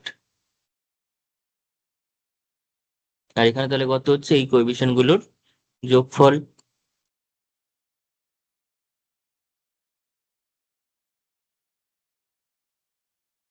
তার মানে y plus eight z equals to nine. তাহলে এবার আমরা কি করব, এবার আমরা যেটা করবো, এখান থেকে ওয়াই জেড এর ভ্যালুগুলো সব বের করব। ঠিক আছে, নাম্বারিং করছি আমি, এটাকে এক নম্বর নাম দিই, এটাকে দু নম্বর, এটাকে তিন নম্বর। তাহলে তিন নম্বর সমীকরণ থেকে আমরা যেটা পাচ্ছি, বা দুই এবং তিন যদি বিয়োগ করে দিই, থ্রি মাইনাস টু, তাহলে কি পাবো, y plus eight z minus y minus four z. বাদিকের সঙ্গে বাদিক বিয়োগ করছি, এবার ডান দিকের সঙ্গে ডান দিক বিয়োগ করলে পেয়ে যাচ্ছি এদিকে নাইন মাইনাস ফাইভ, এবং সেটাকে সিম্পলিফাই করলে চলে আসছে মাইনাস ওয়াই প্লাস ওয়াই কাটছে, eight z minus four Z এসে যাচ্ছে four Z, nine minus five এসে যাচ্ছে এগেন ফোর, তাহলে জেড এর ভ্যালুটা চলে আসছে ওয়ান। জেড এর যে মানটা আমরা পাচ্ছি সেটা ওয়ান পাচ্ছি। ঠিক আছে, এবার দেখবো তাহলে ওয়াই এর মানটা কত। তো সেটা জেড এর মানটাকে নিয়ে আমি 2 অথবা 3 বসিয়ে দিতে পারি। তো 2 বসালেই সুবিধা হবে, কারণ 2তে আমাদের ইকুয়েশনটা ছোটখাটো আছে। তাহলে putting Z equals to 1 into, অর্থাৎ 2 নম্বর সমীকরণে জেড ইকুয়ালস টু 1 বসিয়ে পাই কি পাবো, ওয়াই প্লাস জেড এর মান হচ্ছে 1 ইকুয়ালস টু 5। তার মানে ওয়াই প্লাস 4 ইকুয়ালস টু 5। তাহলে ওয়াই ইকুয়ালস টু 5 মাইনাস 4 মানে এগেন 1। তাহলে ওয়াই আর জেড এর মানটা 1 পাচ্ছি। এখান থেকে যেটুকুনি আমরা বুঝতে পারছি যে ওয়াই এবং জেড দুটোই 1 বেরোবে। এবার সেটা দেখে কিন্তু আমি এটাকে সঠিক করে দিতে পারবো না, বিকজ এখন এক্স এর ভ্যালুটা রয়েছে। ওয়াই জেডটা যে 1 সেটা এখানেও রয়েছে, এখানে যে নেই তা কিন্তু নয়। কিংবা ওয়াই জেড দুজনেই যদি 1 হয়, দুজনে সমান, এবং দুজনে যে সমান সেই ব্যাপারটা এখানেও রয়েছে। তার মানে ওয়াই জেডটা 1 বেরিয়ে গেছে, মানে অপশন ডিটাকে তাড়াহুড়ো করে সঠিক করে দিলাম। অতটাও বা জিনিসটাকে সোজা করে নিলে হবে না। যত সোজা করবি তত কিন্তু ভুল হবে। ওয়াইজেডটা 1 বেরিয়েছে মানছি, কিন্তু সেই ওয়াইজেডটা তোরা দেখতে পাচ্ছিস যে ওয়াইজেড ডাইরেক্ট ইকুয়ালস টু 1 লেখা আছে ডি অপশনে। তাহলে অপশন ডিটাই সঠিক? একদমই নয়, এরকম কোনো কথাই নেই। ডিটা হতেই পারে সঠিক, কিন্তু সেটা এক্স এর ভ্যালু না বার করে বোঝা যাচ্ছে না। বিকজ ওয়াইজেডটা যে 1 সেটা হিসাব মতো এখানে ডাইরেক্ট দেখতে পাচ্ছিস বলে বলছিস, কিন্তু ওয়াইজেডটা যে 1 সেটা এখানে নেই। এখানেও তো ওয়াইজেড ইকুয়ালস টু 1 রয়েছে। কিংবা ওয়াইজেড যে সমান 1 মানে তো দুজনই সেম। তো সেই সেম ব্যাপারটা কি এখানে নেই? এখানেও আছে। তাহলে ওরকম ভাবে হুট করে বলে দেওয়া যাবে না যে কোনটা সঠিক। শুধুমাত্র এটুকুনি বলতে পারি যে অপশন এটা ভুল। অপশন এটা সঠিক হতে পারে না, কারণ অপশন এটাতে ওয়াই আর জেডটাকে অসমান বলেছে, আর এখানে আমি অলরেডি সমান পেয়ে গেছি। তাহলে অপশন এটা ভুল, কিন্তু বি সি ডি তিনটের মধ্যে কোনটা সঠিক সেটা কিন্তু এক্স এর ভ্যালু না বার করলে বলা যাবে না। তো এক্স এর ভ্যালু বার করার কি আছে, এখানে বসিয়ে দিলেই তো চলে আসছে। 1 নম্বরে বসিয়ে দে যে putting x equals putting y equals to 1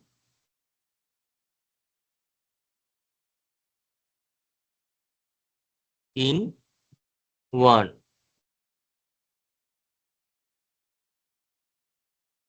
কি আসবে? x এর ভ্যালু 1 বসাবি, মানে x এর ভ্যালু 1 না, x এর ভ্যালুটা বের করব।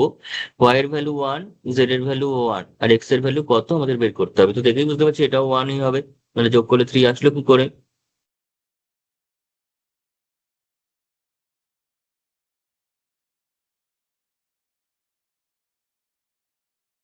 তাহলে দেখ তিনটেই কিন্তু 1 বেরোচ্ছে, তাহলে দেওয়ার 4। তাহলে সমাধান করতে গিয়ে দেখতে পাচ্ছি এক্স ওয়াই জেড তিনজনেই কিন্তু 1 বেরিয়ে যাচ্ছে, অর্থাৎ তিনজনেই সমান বেরোচ্ছে। সেই ইকুয়ালিটিটা কিন্তু আর কোথাও নেই। বিতেও কিন্তু এক্সট্রা নট ইকুয়ালস টু বলা আছে। ফলে অপশন সঠিক যদি বলতেই হয় সেটা হচ্ছে সি অপশনটা সঠিক হবে। তো এইভাবে করলে কি এবিসি পার্টিকুলার ভ্যালু বসিয়ে কোনো রকম ডিটারমিনেন্ট বেরই করতে হলো না। আর যদি এবিসি ধরে করতাম তাহলে ডিটারমিনেন্ট তো বের করতেই হতো, এবং এখানে যেহেতু তিনজনেরই ভ্যালু বার করার দরকার রয়েছে, ফলে ডেল্টা বের করতে হতো, ডেল্টা 1 বের করতে হতো, ডেল্টা 2 বের করতে হতো, ডেল্টা 3 বের করতে হতো। Then x equals to delta 1 by delta করতে হতো, y equals to delta 2 by delta করতে হতো, and z equals to delta 3 by delta করতে হতো। মোটামুটি ততক্ষণে পরীক্ষা শেষ হয়ে যেত। এটা যদি প্রথমেই ধরি সেই অঙ্কটা, তাতেও দেখি পরীক্ষা শেষ হয়ে গেছে, ততক্ষণে তোদের সে অঙ্ক আর করা হয়নি। তাই একদম নয়, যেভাবে যেটা আমি শেখাচ্ছি সেভাবেই সেটা করতে হবে। তোদের কিন্তু টাইম অধিক দেবে না। তোদের সাবজেক্টিভ একটা প্রবলেম হতেই পারে, এমসিকিউ ঢুকিয়ে দিতে পারে, কিন্তু তার মানে সেটাকে সাবজেক্টিভের মতো যে টাইম নিয়ে করা যাবে সেই সাবজেক্টিভের টাইম কিন্তু তোকে দেবেও না। তত নম্বরে তোকে দেবে না, 5 নম্বর তো নিশ্চয়ই দিয়ে দেবে না, তাই তো? তাই অবশ্যই আমাদের এমসিকিউ কে এমসিকিউ এর মতো করেই যতটা করে ভাবা যায় সেটা করতে হবে, কিন্তু সবসময় সেটা সম্ভব নয়। তার জন্য সাবজেক্টিভ ওয়েও আমাদের শিখে রাখতে হবে। বোঝা গেছে?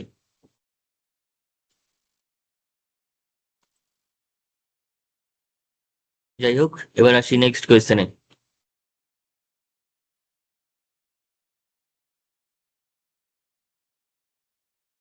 আচ্ছা, নেক্সট যে কোয়েশ্চেনটা আবার দিয়েছে এখানে, পুরোপুরি আগের অঙ্কটার মতোই, কিন্তু কিছুটা আবার আলাদা। যে সমান অসমানের কেস রয়েছে, এক্স ওয়াই জেড তিনজনেই সমান বলছে। এবার তিনটির মান সমান। প্রথমটা অসমান বলেছে, পরেরটা সমান বলেছে। তারপরটা বলছে এক্স আর ওয়াই সমান, কিন্তু জেডটা সমান হবে না। এক্স আর জেড সমান কিন্তু ওয়াইটা সমান হবে না, এটা কিন্তু ম্যাথমেটিক্যালি এরকমও লেখা থাকতে পারতো যে এক্স ওয়াই জেড তিনজনই অসমান, তার মানে x not equals to y not equals to z. এটাকে ম্যাথমেটিক্যালি লিখলে কি লিখতো? X equals to y equals to z. এটাকে ম্যাথমেটিক্যালি লিখলে কি হতো?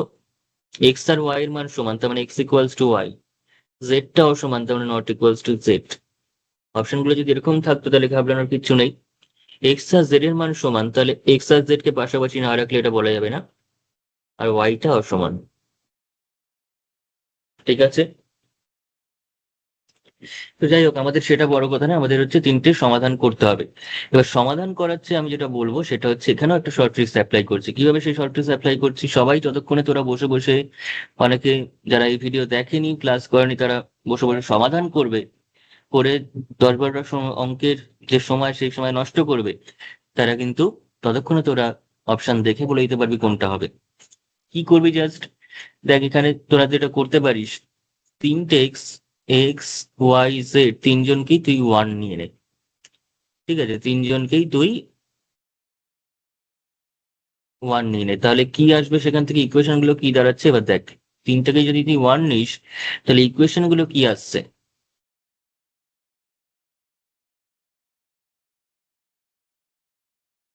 ধর এই প্রথম ইকুয়েশনটা, সেটা কি আসছে? এক্স এর ভ্যালু ওয়ান নিলে ওয়ান প্লাস টু, ওয়াইটাও তো ওয়ান, টু মাইনাস থ্রি, তাহলে জিরো আসছে, তার মানে স্যাটিসফাইড হলো, স্যাটিসফাই করলো। দেন পরেরটাতে নে, থ্রি ইন্টু ওয়ান মানে three, plus three into one মানে আবার থ্রি, মাইনাস ওয়ান, কত আছে? মাইনাস ওয়ান, ইকুয়ালস টু কত আছে? Three three six, minus one, তার মানে ফাইভ আসছে, তার মানে স্যাটিসফাইড হলো। এখানে ফাইভই আছে, লাস্ট এটা স্যাটিসফাইড করছে। One minus two plus two, তার মানে এগেন ওয়ান আসছে, তার মানে এটাও স্যাটিসফাইড। তার মানে তিনটে ইকুয়েশনই স্যাটিসফাইড হচ্ছে। এই তুই x equals to y equals to z ধরিস, x equals to y equals to z ধরলে তিনটে ইকুয়েশনই স্যাটিসফাইড হচ্ছে, তার মানে তিনজনেই সমান হলে ইকুয়েশন গুলো স্যাটিসফাইড হবে। অর্থাৎ তিনজনেই সমান, সেটা হবে এই সমীকরণ সমূহের সমাধান। অর্থাৎ সঠিক অপশন হবে হচ্ছে তিনজনেই সমান।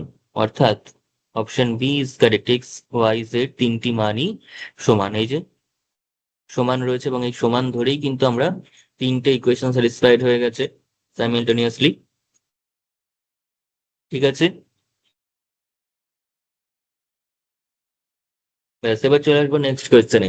তাহলে কতটা সহজে করলাম এটা আমাদের যদি 1 মিনিটও লাগবে না, আমরা যদি চোখের আন্দাজেও করি তাতে আমরা দেখে বলে দিতে পারবো। আমি তোদের বোঝানোর জন্য লিখে দেখালাম, তোরা যদি x y z equals to one মনে মনে দেখে বসাতে পারিস, যে না এটা তো জিরো এসে যাচ্ছে, এটা তো ফাইভ এসে যাচ্ছে, বসালেই এক্স ওয়াই জেড ওয়ান নিলে তো এটা ওয়ান এসে যাচ্ছে, তার মানে ইকুয়েশন গুলো স্যাটিসফাইড হচ্ছে। অর্থাৎ এক্স ওয়াই জেড তিনজনকেই সমান নিলে স্যাটিসফাইড হচ্ছে, তার মানে তিনটে মানই সমান। মুখে মুখে হয়ে যাবে, সেখানে এটা খাতায় করতে গেলে 2-3 পাতা লেগে যাবে, 2 পাতা তো লাগবেই। ডেল্টা বার করবি, delta one, delta two, delta three, delta by delta, তারপর ডেল্টা ওয়ান বাই ডেল্টা করে এক্স করবি, delta two by delta three delta করে হচ্ছে তুই ওয়াই করবি, ডেল্টা থ্রি বাই ডেল্টা করে জেড করবি। দেন দেখবি তিনটে মানে সমান বেরোচ্ছে কি না বেরোচ্ছে। ঠিক আছে,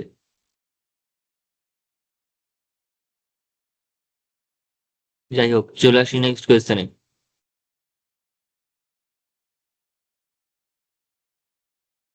নেক্সট কোয়েশ্চেনে যাওয়ার আগে আমরা এখানে একটা থিওরিটিক্যালি একটা জিনিস জানবো, সেটা হলো একমাত্রিক সহসমীকরণ থেকে চলরাশির অপনয়ন, অর্থাৎ elimination of variables from system of linear equation. অর্থাৎ দুটো ইকুয়েশন দেওয়া রয়েছে দুটো ভ্যারিয়েবলের, সেখান থেকে এক্স ওয়াই ধরলাম, দুটো ভ্যারিয়েবলের ইকুয়েশন দেওয়া আছে, সেখান থেকে এক্স ওয়াই কে এলিমিনেট করবো কি করে? কিংবা তিনটে ভ্যারিয়েবলে তিনটে ইকুয়েশন দেওয়া আছে, সেক্ষেত্রে এক্স ওয়াই জেড কে আমরা এলিমিনেট করবো কি করে সেটা আমাদের জানতে হবে। ঠিক আছে, তার উপর ডিপেন্ড করে কিছু কোয়েশ্চেন আমাদের পরীক্ষা মানে বইতে রয়েছে, সেগুলো সলভ করতে গেলে অবশ্যই থিওরিটা জানতে হবে। সেটা হচ্ছে, প্রথম আমি ধরে নিচ্ছি, যখন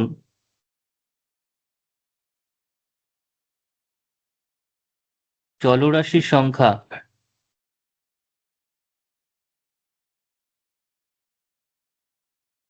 ইকুয়ালস টু, যেহেতু আমরা ক্র্যামারস রুল করবো, ক্র্যামারস রুলের ক্ষেত্রে কিন্তু চলরাশির সংখ্যা এবং যে নাম্বার অফ ইকুয়েশন সেটা কিন্তু সমান হয়। ঠিক আছে, অর্থাৎ চলরাশির সংখ্যা ইকুয়ালস টু সমীকরণ সংখ্যা, নয়তো ডিটারমিনেন্টের যেহেতু কাজ রয়েছে, ডিটারমিনেন্টটা কিন্তু আমরা ফর্ম করতে পারবো না। ডিটারমিনেন্টের ক্ষেত্রে নাম্বার অফ রো এবং নাম্বার অফ কলাম যেহেতু সমান হয়, তাহলে চলরাশির সংখ্যা এবং সমীকরণ সংখ্যা যদি সমান না হয় তাহলে কিন্তু আমরা নির্ণায়কটাকে বা ডিটারমিনেন্টটাকে লিখতেই পারবো না। চলরাশির সংখ্যা ইকুয়ালস টু সমীকরণের সংখ্যা ইকুয়ালস টু ধরলাম 2। যখন চলরাশির সংখ্যা এবং সমীকরণ সংখ্যা দুটো 2, অর্থাৎ দুটো ভ্যারিয়েবল, দুটো ইকুয়েশন রয়েছে, তাহলে সেক্ষেত্রে আমাদের কি হবে? ধরলাম সিস্টেমটা কিরকম, something a1x plus b1y equals to c1 এবং a2x plus b2y equals two c2। তাহলে এই যে সমীকরণ দুটো রয়েছে, সহ সমীকরণ রয়েছে, তাহলে সেখান থেকে আমরা যদি চলরাশিকে অর্থাৎ এক্স এবং ওয়াই কে এলিমিনেট করি তাহলে আমরা কি পাবো, সেটা আমাদের ফর্মুলার মতো করে জানতে হবে এখানে। ঠিক আছে, তাহলে এই সহ সমীকরণ থেকে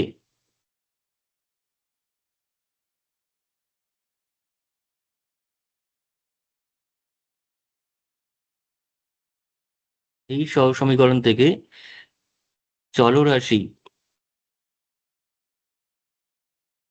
এক্স এবং ওয়াই কে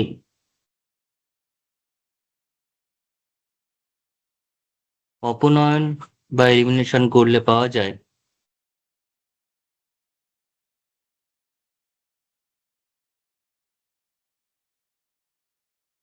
কি, পাওয়া যাবে না, তার সহগ যে নির্ণায়ক, কোএফিসিয়েন্ট যে ডিটারমিনেন্ট, সেটার মানটা শূন্য হয়। ঠিক আছে, সহগ নির্ণায়ক বা কোএফিসিয়েন্ট ডিটারমিনেন্ট, সহগ নির্ণায়ক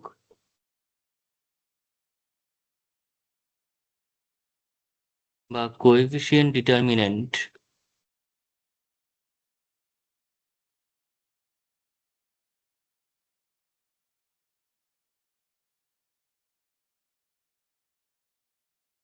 সেটা শূন্য হবে। এবার কোএফিসিয়েন্ট ডিটারমিনেন্ট মানে কি, যেটা এক্স ওয়াই এর কোএফিসিয়েন্ট নিয়ে তৈরি, যেমন এক্স এবং ওয়াই এর কোএফিসিয়েন্ট নিয়ে a1 b1 a2 b2।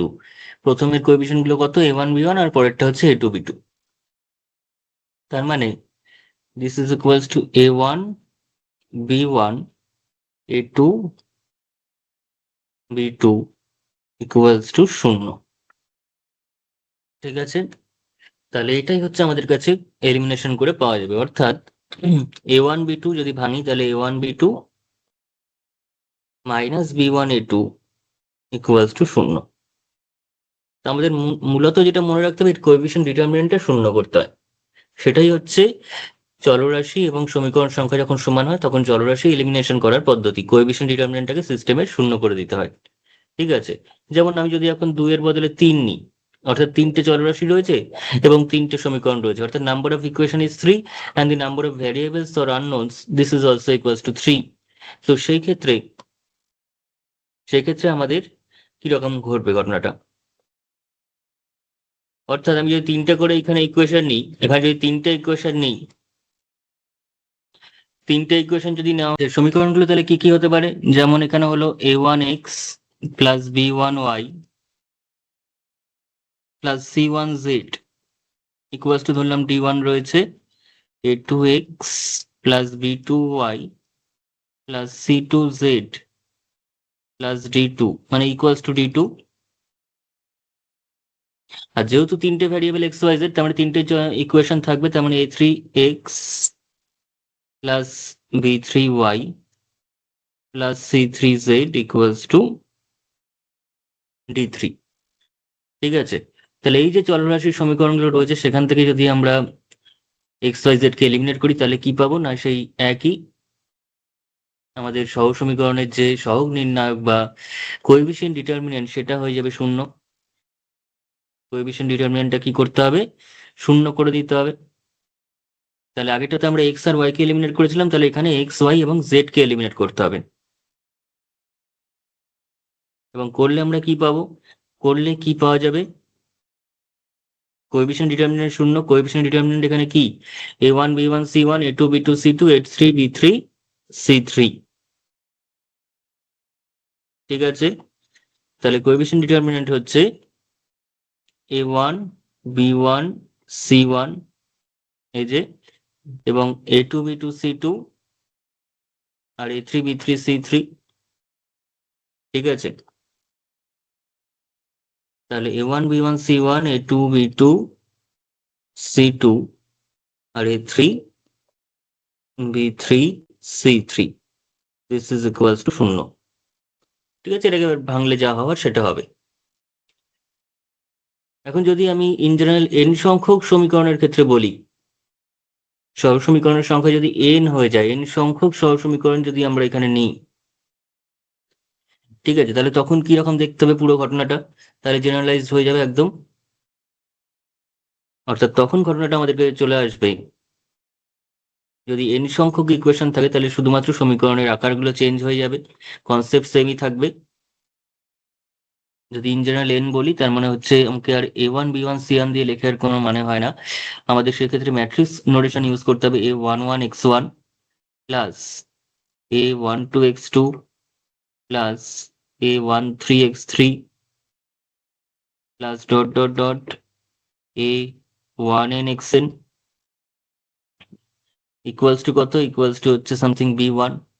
তারপর A21 X1 মানে সেকেন্ড রো ফার্স্ট কলাম, তাই 2 1 যেভাবে ম্যাট্রিক্স আমরা লিখি, ম্যাট্রিক্স কিভাবে লিখি? ম্যাট্রিক্স লিখি হচ্ছে 1 1 1 2 1 3 2 1n 2 1 2 2 2 3 এরকম ভাবে যাবে। তার মানে A22 X2 plus A23 X3 plus dot dot dot A2n Xn equals to B2। এভাবে চলতে থাকবে, যেহেতু n এর আমরা পার্টিকুলার কোনো ভ্যালু নিয়ে নিই, এখানে nটা হচ্ছে জেনারেলাইজড ফর্ম। তাহলে সেক্ষেত্রে চলতে চলতে আমাদের ধরলাম লাস্টের লাইনটা যদি লিখি, তাহলে সেটা আমাদের কাছে nth রো হয়ে যাবে। সেটা কত নম্বর রো হবে? nth রো হয়ে যাবে। অর্থাৎ সেটা হচ্ছে A n1 X1 plus A n2 X2 plus AN3 X3, এরকম করতে করতে প্লাস ANn Xn, অর্থাৎ nth row nth column equals to কত? Bn। তাহলে এই হচ্ছে সিস্টেমটা। তাহলে এখান থেকে যদি আমরা X1 X2 Xn কে এলিমিনেট করি, ঠিক আছে, এই সহ সমীকরণ থেকে যদি আমরা X1 X2 Xn কে এলিমিনেট করে নিই, তাহলে কি পাবো? ঠিক আছে, জেনারেল ভাবে বলার জন্য বলছি, মেনলি এটা আমি এখান থেকে যদি টোটাল সহ সমীকরণের ভ্যারিয়েবল গুলোকে, অর্থাৎ X1 X2 X3 Xn সবাইকে যদি এলিমিনেট করে নেওয়া হয়, তাহলে কি পাওয়া যাবে?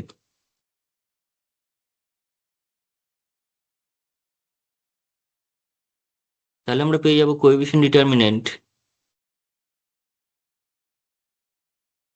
Equals to 0। এবার কোএফিশিয়েন্ট ডিটারমিনেন্টটা কত? কোএফিশিয়েন্ট ডিটারমিনেন্টটা এখানে কত? কোএফিশিয়েন্ট ডিটারমিনেন্টটা হচ্ছে A11, দেন A12, এরকম করতে করতে আপ টু A1n, তারপরে 2 1 2 2, এরকম করতে করতে 2n,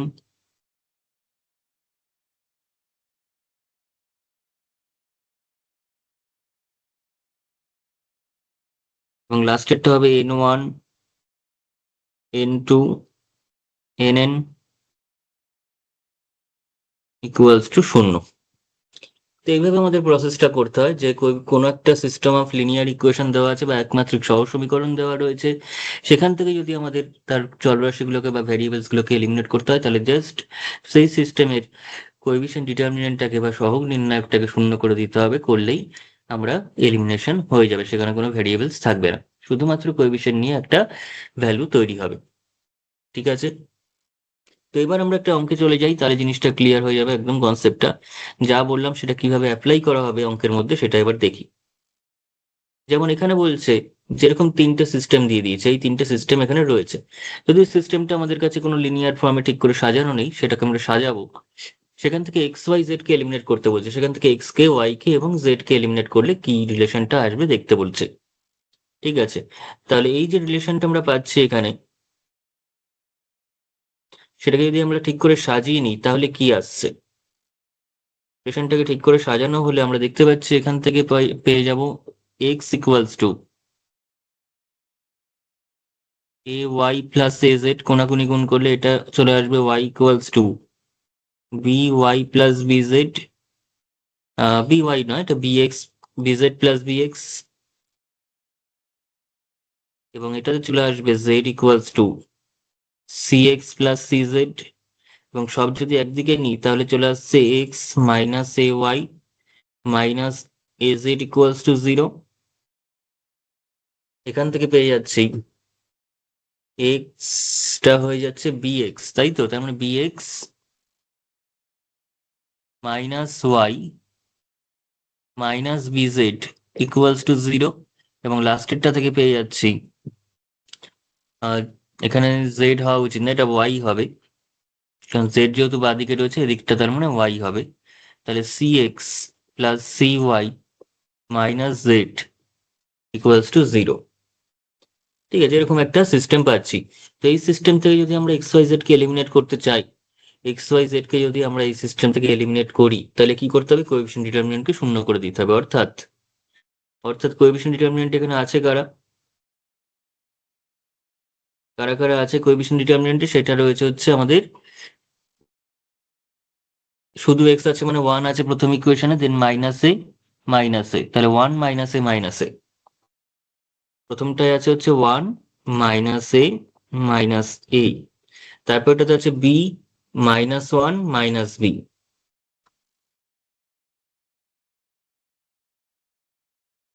তারপর ওটাতে আছে সি -1।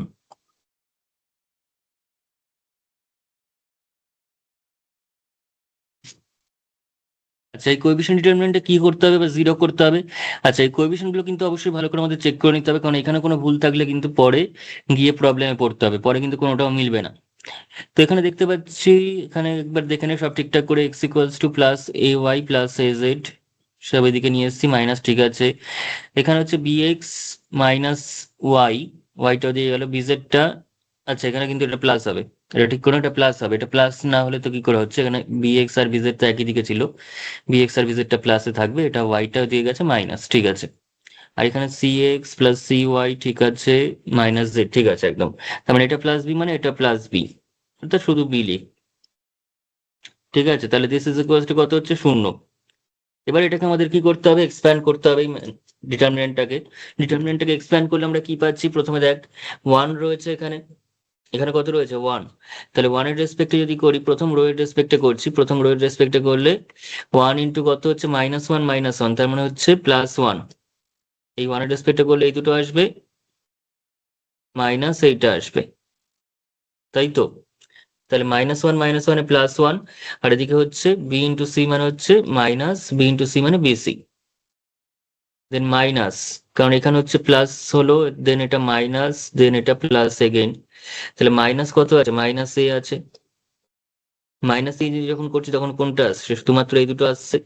তাহলে এখানে কত? বি ইন্টু -1 মানে মাইনাস বি, আবার মাইনাস বিসি, তাহলে মাইনাস বি মাইনাস বিসি। চলে পরেরটাতে হচ্ছে minus a plus minus a, সঙ্গে কি থাকছে? এই ম্যাট্রিক্সটা থাকছে, অর্থাৎ বি ইন্টু সি মানে বিসি মাইনাস সি ইন্টু -1 মানে প্লাস সি হয়ে যাচ্ছে কিন্তু ultimately, bc minus of minus c, this is equals to 0। Okay, ব্যাস, এটাকে এবার আমরা একটু সিম্পলিফাই করলে অ্যান্সার পেয়ে যাব, রিকোয়ার্ড অ্যান্সারটা। এখানে দেখতে পাচ্ছি পুরো এক্সপ্যান্ড করে দেবো, 1 মাইনাস বিসি, এটা হচ্ছে প্লাস এ, মাইনাসটা যদি কমন নিই তাহলে হয়ে গেল মাইনাস এ, একবারে করে দেন, অসুবিধা কি আছে? প্লাস এ দুটো মিলিয়ে, সেই এটা মাইনাস বি এর সঙ্গে গুণ করে মাইনাস এ বি, আর সেই প্লাস এটা মাইনাস বিসির সঙ্গে গুণ করে মাইনাস এ বিসি। এবার চলে এই দিকটাতে, মাইনাস এ ইন্টু বিসি, তার মানে মাইনাস এ বিসি এগেইন, আর মাইনাস এ, আর এদিকে মাইনাসে মাইনাসে প্লাস সি, তারপরে minus a c equals to 0। ঠিক আছে, দরকার হয় নিজের আরো একটু স্টেপ ভেঙে ক্লাস মানে ক্যালকুলেশনটা করবি, তাহলে আরো ভালো করে বুঝতে পারবি যে তাহলে কত হচ্ছে। দেখ, 1 ইকুয়ালস টু, আমাদের কি ফর্মে সাজানো আছে? দিচ্ছে 2abc equals to bc plus c a plus ab, এটাই সঠিক অ্যান্সার হবে। কি করে আসছে দেখে নে, এগুলো তো হবেই না, এটাই সঠিক অ্যান্সার। আমাদের সাজানোটা এরকম ভাবে লিখতে পারিস তোরা, 1 ইকুয়ালস টু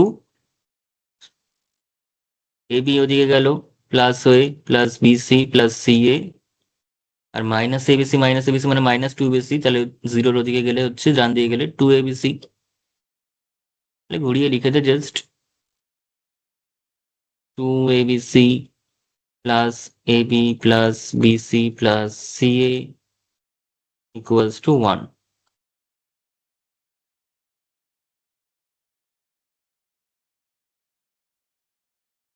ঠিক আছে, তো এই হচ্ছে অঙ্কটা, এভাবে আমাদের করে নিতে হবে এলিমিনেশনটা। ওকে, ব্যাস চলে আসি এবার নেক্সট কোয়েশ্চেনে। এই হচ্ছে টোটাল অঙ্কটা, ভালো করে দেখে নে। চলে আসবো এবার নেক্সট কোয়েশ্চেনে, যেটা আগে কনসেপ্টটা শিখলাম তার উপর ডিপেন্ড করেই কিন্তু হলো।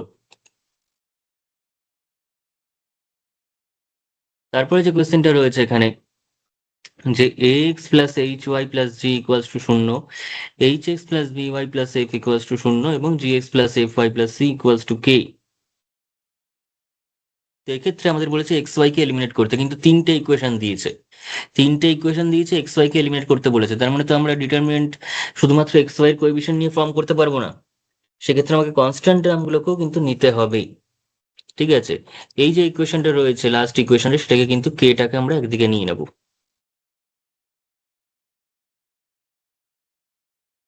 এটাকে একদিকে নিয়ে নেব, তারপর তার ডিটারমিনেন্টটাকে শূন্য করব। তাহলে এবার যদি আমরা এর কোএফিসিয়েন্টটাকে ডিটারমিনেন্টটাকে শূন্য করি, তাহলে কি আসছে, a h g h b f g f c, এখানে একটা এক্সট্রা কনস্ট্যান্ট আসছে কি। এই যে ডিটারমিনেন্টটা, সেটা খুব গুরুত্বপূর্ণ একটা ডিটারমিনেন্ট, সেটা আমাদের বিএসসি তে বা হায়ার স্টাডিজে হায়ার ম্যাথামেটিক্সে কাজে লাগে খুব ডিটারমিনেন্টটা, এটাকে বলা হয়, এটা কোএফিসিয়েন্ট ডিটারমিনেন্টটা কাজে লাগে আমাদের general equation of second degree, বা মানে সেকেন্ড ডিগ্রির যে জেনারেল ইকুয়েশন, সেখান থেকে সার্কেল প্যারাবোলা হাইপারবোলা ইলিপস কখন কাকে ইন্ডিকেট করবে সেটা ডিটারমাইন করার জন্য এই ডিটারমিনেন্টটা কাজে লাগে। ঠিক আছে, এটা একটা সুন্দর মনে রাখার উপায় রয়েছে, সেটা হচ্ছে এ হ্যান্ডসাম বয় বা এই handsome girl, a handsome girl having boyfriend going for cinema.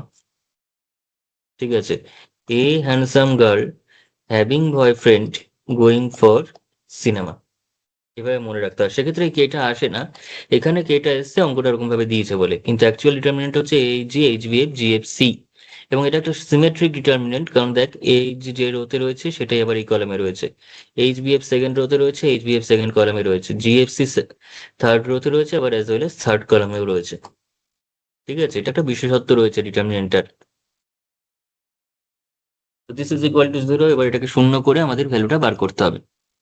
কত হবে, এ যদি কমন নিই তাহলে এর সঙ্গে চলে আসবে হচ্ছে বি এফ, এইটুকুনি চলে আসবে।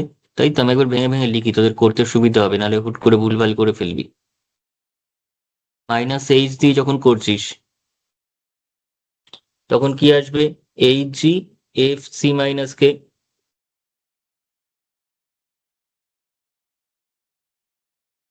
প্লাস যখন আবার এই প্রথম রোয়ে জি দিয়ে করছিস তখন চলে আসবে হচ্ছে এইটুখানি, অর্থাৎ এইচ বি জি এফ।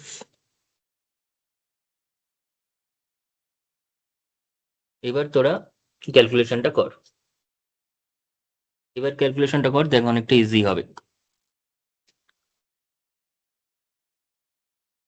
তাহলে ক্যালকুলেশনটা করলে আমরা দেখতে পাচ্ছি এ দিয়ে যখন করছি তখন চলে আসছে b into c minus K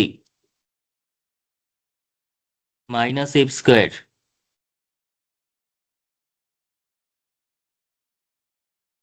minus h into h into c minus k again minus gf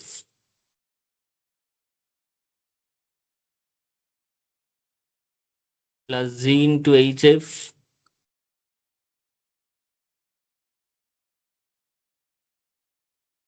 minus gb equals to শূন্য। এবার এখান থেকে কে এর ভ্যালু বার করতে বলেছে, আমি কে টাকে একটু কমন নেওয়ার চেষ্টা করি, ab into c minus k minus F square minus H square into c minus k minus g F h, এটা প্লাস জি এফ এইচ হবে যেহেতু মাইনাস এইচ তো অলরেডি রয়েছে, এদিকে চলে আয়, plus g F h minus g square b equals to শূন্য।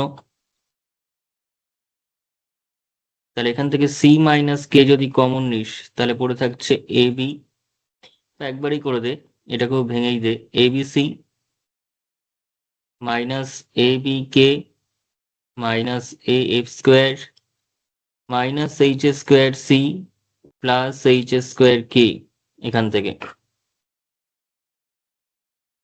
আর জি F H দুবার চলে আসছে, তাহলে two G F h minus g square b equals to 0। তাহলে কে এর মান যেহেতু বার করতে হবে, কে টা কমন নিলে আমরা পেয়ে যাচ্ছি h square minus a b, h square minus a b is equals to, সব যদি ওইদিকে নিই তাহলে আমরা কত পাবো, তাহলে এদিকটা চলে যাচ্ছে হচ্ছে এ স্কোয়ার প্লাস হয়ে চলে যাচ্ছে বি জি স্কোয়ার চলে যাচ্ছে মাইনাস টু জি এফ এইচ চলে যাচ্ছে প্লাস এইচ স্কোয়ার সি চলে যাচ্ছে মাইনাস এবিসি চলে যাচ্ছে। ঠিক আছে, তাহলে কে ইকুয়ালস টু, আমরা তাহলে কে ইকুয়ালস টু কত পাচ্ছি, এবিসি থেকে যদি শুরু করি তাহলে minus abc minus two G F h plus a f square plus b G square plus c H square divided by h square minus AB.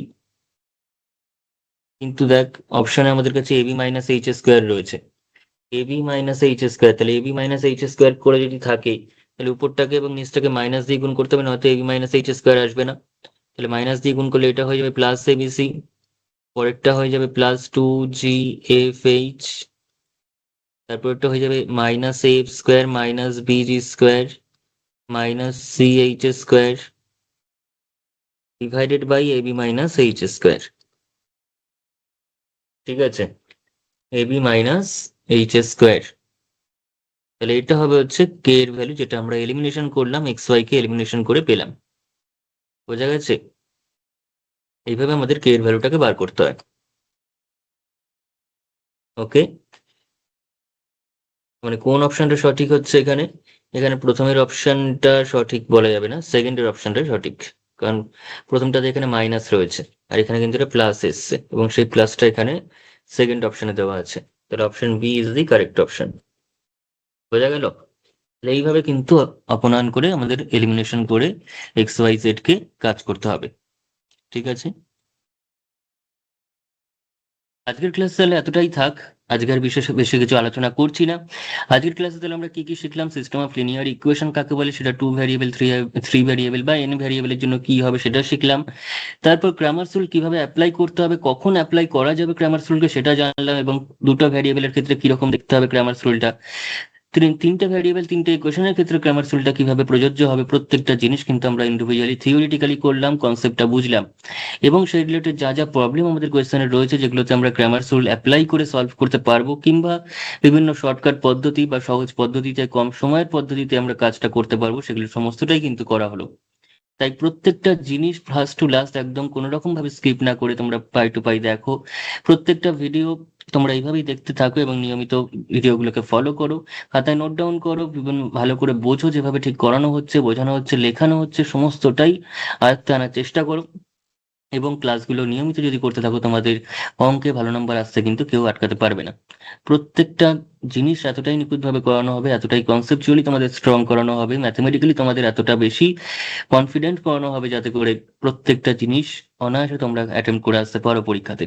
ঠিক আছে, তার জন্য কিন্তু ক্লাসগুলো নিয়মিত করে যেতে হবে, ভালো করে মন দিয়ে ক্লাসগুলো অবশ্যই করতে হবে। ঠিক আছে, আমাদের ডেসক্রিপশন বক্সে যে হোয়াটসঅ্যাপ গ্রুপের লিঙ্ক দেওয়া আছে সেই গ্রুপে অবশ্যই তোমরা জয়েন করে থাকবে, এবং সেখানে কিন্তু আমরা নেক্সট কখন কি ভিডিও আপলোড হবে বা কিছু, বা কোনো প্র্যাকটিস পেপার অথবা তোমাদের কোনো কিছু হোমওয়ার্ক দিলে সেটা সেখানে তোমরা অবশ্যই পাঠাতে পারবে। ঠিক আছে, এবং সেই গ্রুপগুলোতে কিন্তু আমি বিভিন্ন সময় বিভিন্ন রকম ইনফরমেশন দিয়ে থাকবো, সেগুলোও তোমরা সেখান থেকে জানতে পারবে। আর তাছাড়া ভিডিওটি ভালো লাগলে অবশ্যই লাইক করবে, কমেন্ট করবে, শেয়ার করবে বন্ধুদের সঙ্গে, যাতে তারাও এতটা ইনফরমেটিভ কনসেপচুয়াল কম্প্যাক্ট নোট সহ ভিডিও দেখে তারাও এতটা উপকৃত হতে পারে তোমাদের মতো।